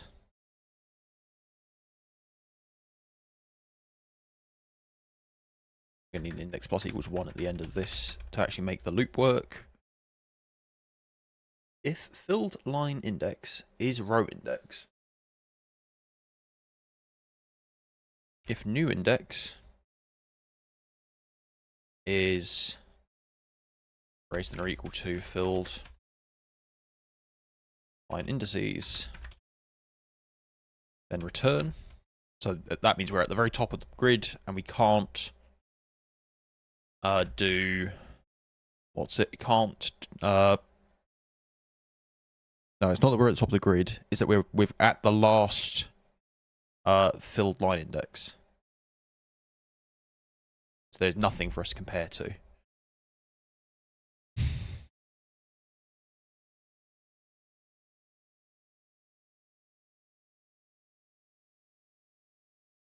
There's going to be another for loop in here, isn't there?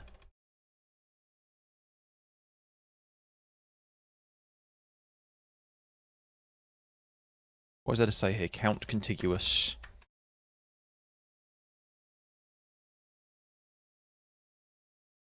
filled rows.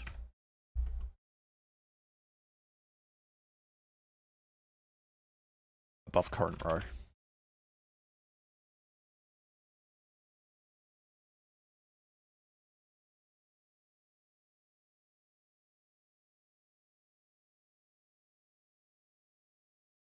Grid. Contiguous. No, because we've already got that.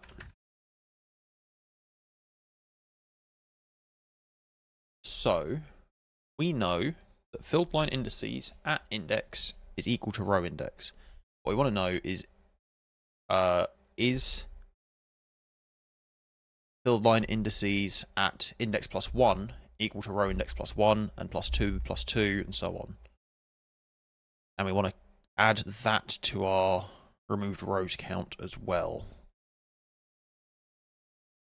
So for I in, make j just so it's not so similar to index, in 1 up to but less than len filled line indices row count, or minus row index. No, minus index.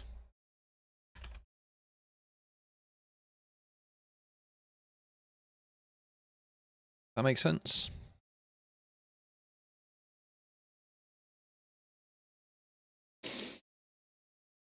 So we have the number of things in our filled line indices. Let's say 2 of them we've already checked. Then what I want to do is I want to check the next thing, which is why it's 1, up until the number of them minus the number of them I've already checked.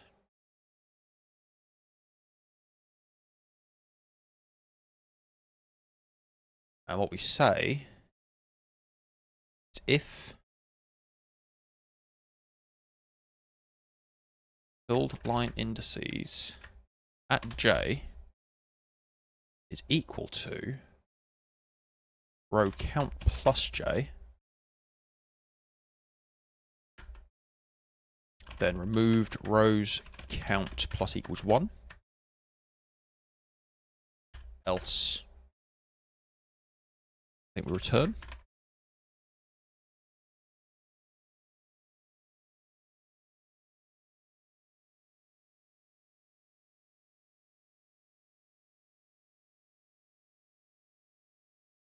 That work? Just one way to find out. Immediately blows up. No. Legal instruction. Huh.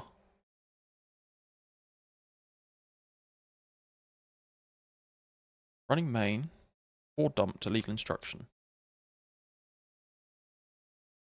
That from this.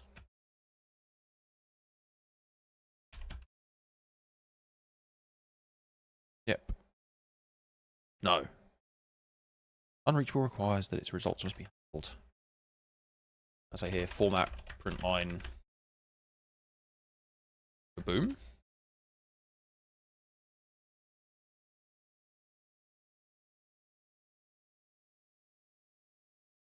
Bakum.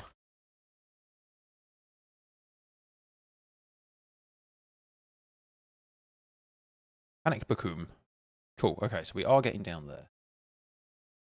If filled line index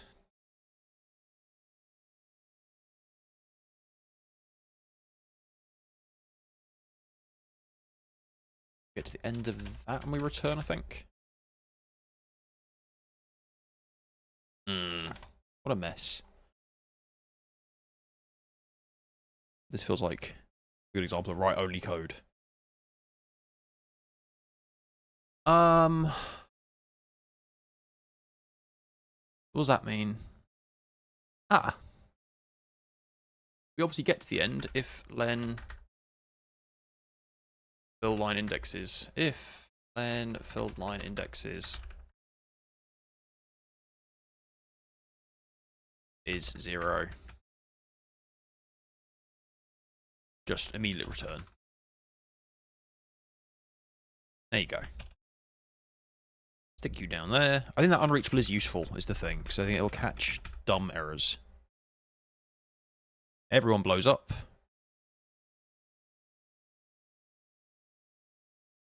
Row 1 replaced by row 2. Kaboom.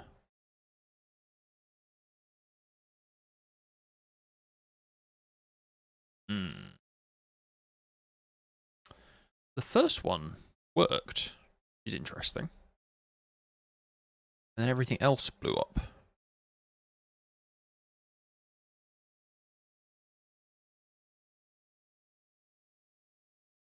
Vacuum. Ended up out here.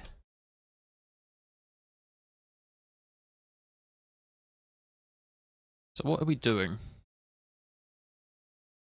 So, if there are no filled line indices, we exit. Or this filled line index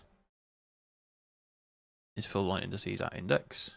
If the filled line index is greater than row index, return. So we're past what we care about.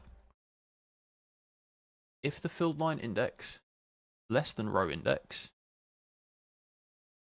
then we add to our count what we expected. These are all mutually exclusive cases. We should only see one run. And then if the filled line index is equal to the row index, we come into here and we say filled line indices at the index plus j.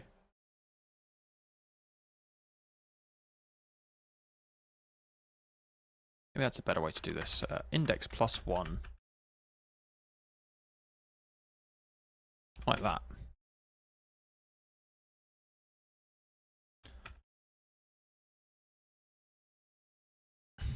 If filled line indices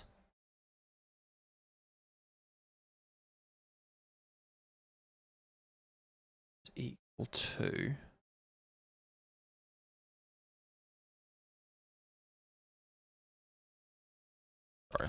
do j count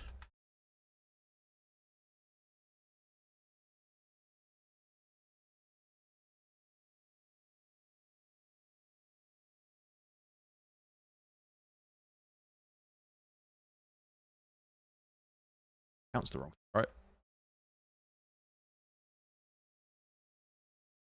No, count should work, right? So count j will go from index plus 1 to that value.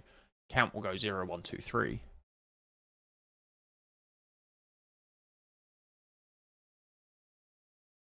We run u.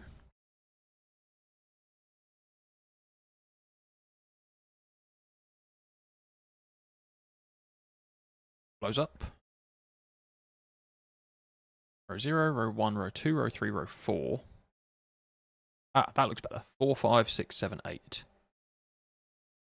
We're then blowing up.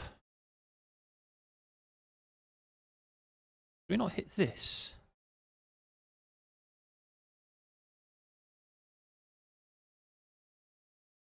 X. There's so many returns in here. For j, count all of that. If the value we're looking at is part of a contiguous block, we increment. Else, we're done. We get to the end of the for loop.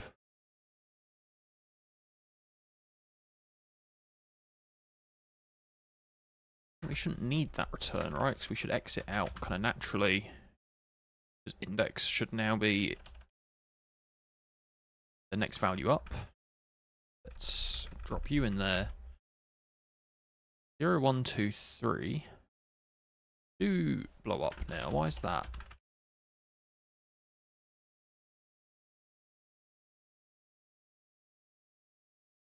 Or x less than that. I wonder if we just have that return instead of doing this. Does that then work?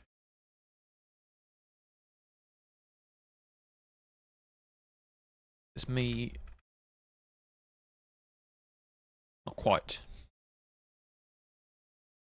Row 0 replaced by 4, 1 replaced by 5, 2 by 6, 3 by 7, 4 by 8, 5... Oh, let's kill you before you do another one. 0 replaced by 4. That just out by 1. So 0, 1, 2, 3, 4 are all in my block. So yeah, I'm out by 1.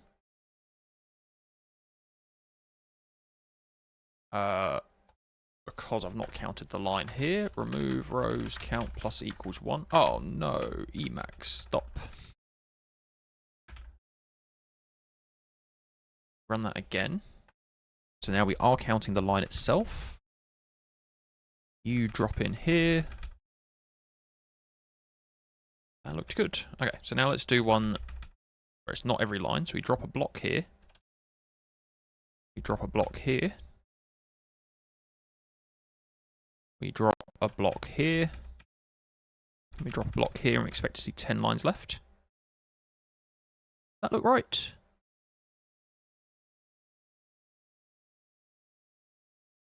So we look.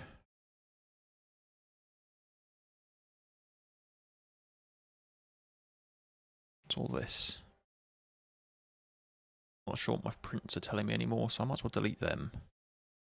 That looked right. How do I go? I search for format print line.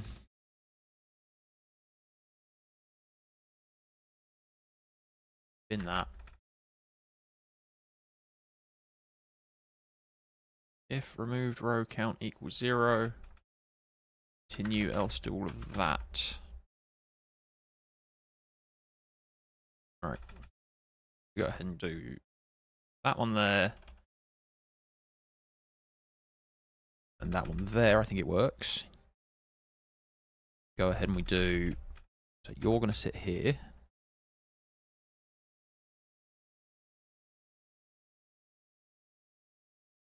Expect that to look unchanged, yeah. You here.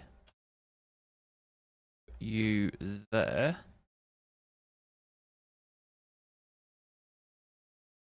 I think we're dropping a line and we can tell because this won't fit exactly. 1, 2, 3, 4, 5. Oh no, okay, I think we're fine. Nah, okay. We do blow up if that happens.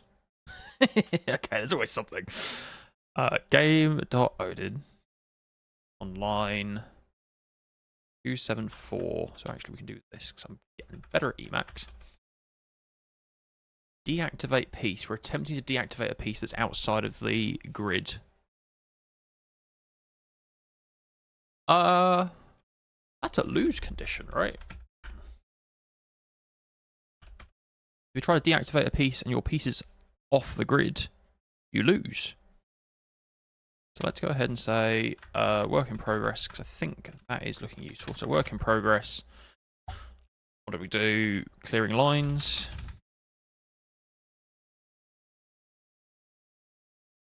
I'm going to say in here, before we deactivate the piece,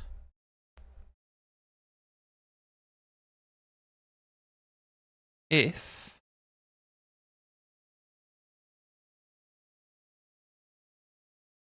gs.active piece position that,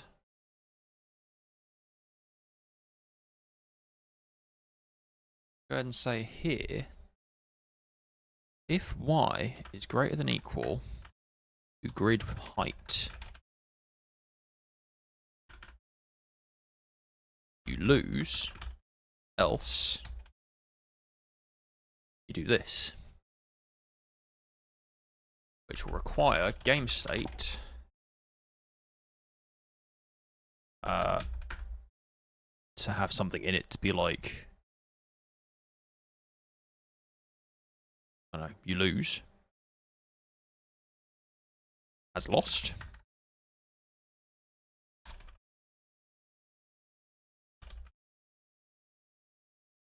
And if we jump back, we've deactivated your piece. We write everything that can be written into the grid. And then we say game state as lost is set to true. I would like to say initial game state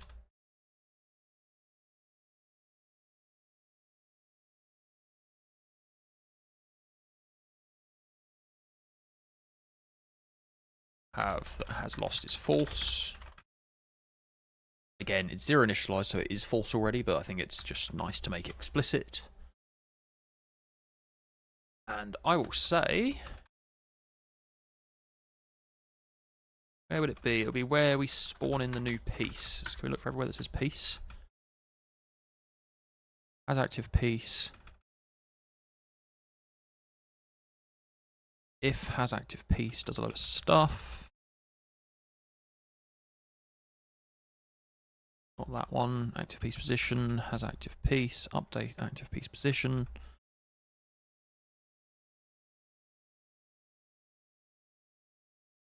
Spawn piece if needed. Not game state has lost. And not game state has active piece. We spawn a piece. But if cocked it up. Right, so you've got all your pieces are on. The game just stops. Excellent. And we can now post like a you lose, what your score was, all that sort of thing. Oh dear. Excellent. Can I quickly go and update piece to be I don't know why I keep doing that.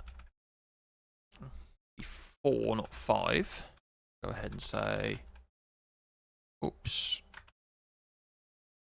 Go ahead and just do like all of these are false. 4x4. It still fits perfectly. Can we make your height 3? Your width 5. And set these to false as well. I think that should give us something that's 5 wide and 3 tall. Slides.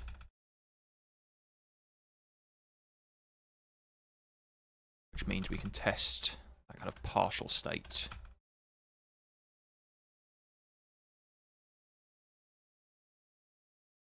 Right, so we should see 2, and then it should stop. It is stopped. I can't move anymore because the game has been killed. You have lost. We can have something to handle the lost state. Very nice. Come in here. Go ahead and start. Just quickly check.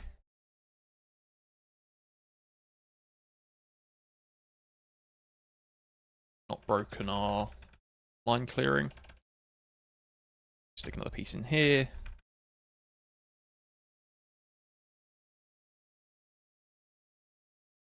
Clears that. And again, we get 1, 2. And then you lose. It's beginning to look a bit like Tetris. Excellent. Let's get one more. Commit in.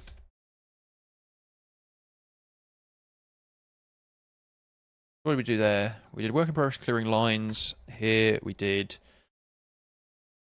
fix crash and add lose state. Planted pieces off screen. Planted piece off screen.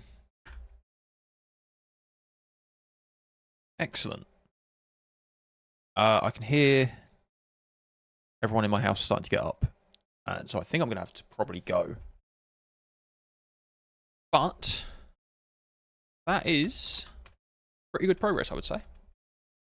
We've obviously not got piece rotation in yet. I don't want to rush that in because actually a kind of important part of our game, right? If we're going to be able to design tiles, then defining kind of explicitly how a piece rotates about a point. I'm imagining that when you define a tile, what you'll have is a 5x5 grid. The bottom left of that grid is like the quote-unquote bottom of the tile.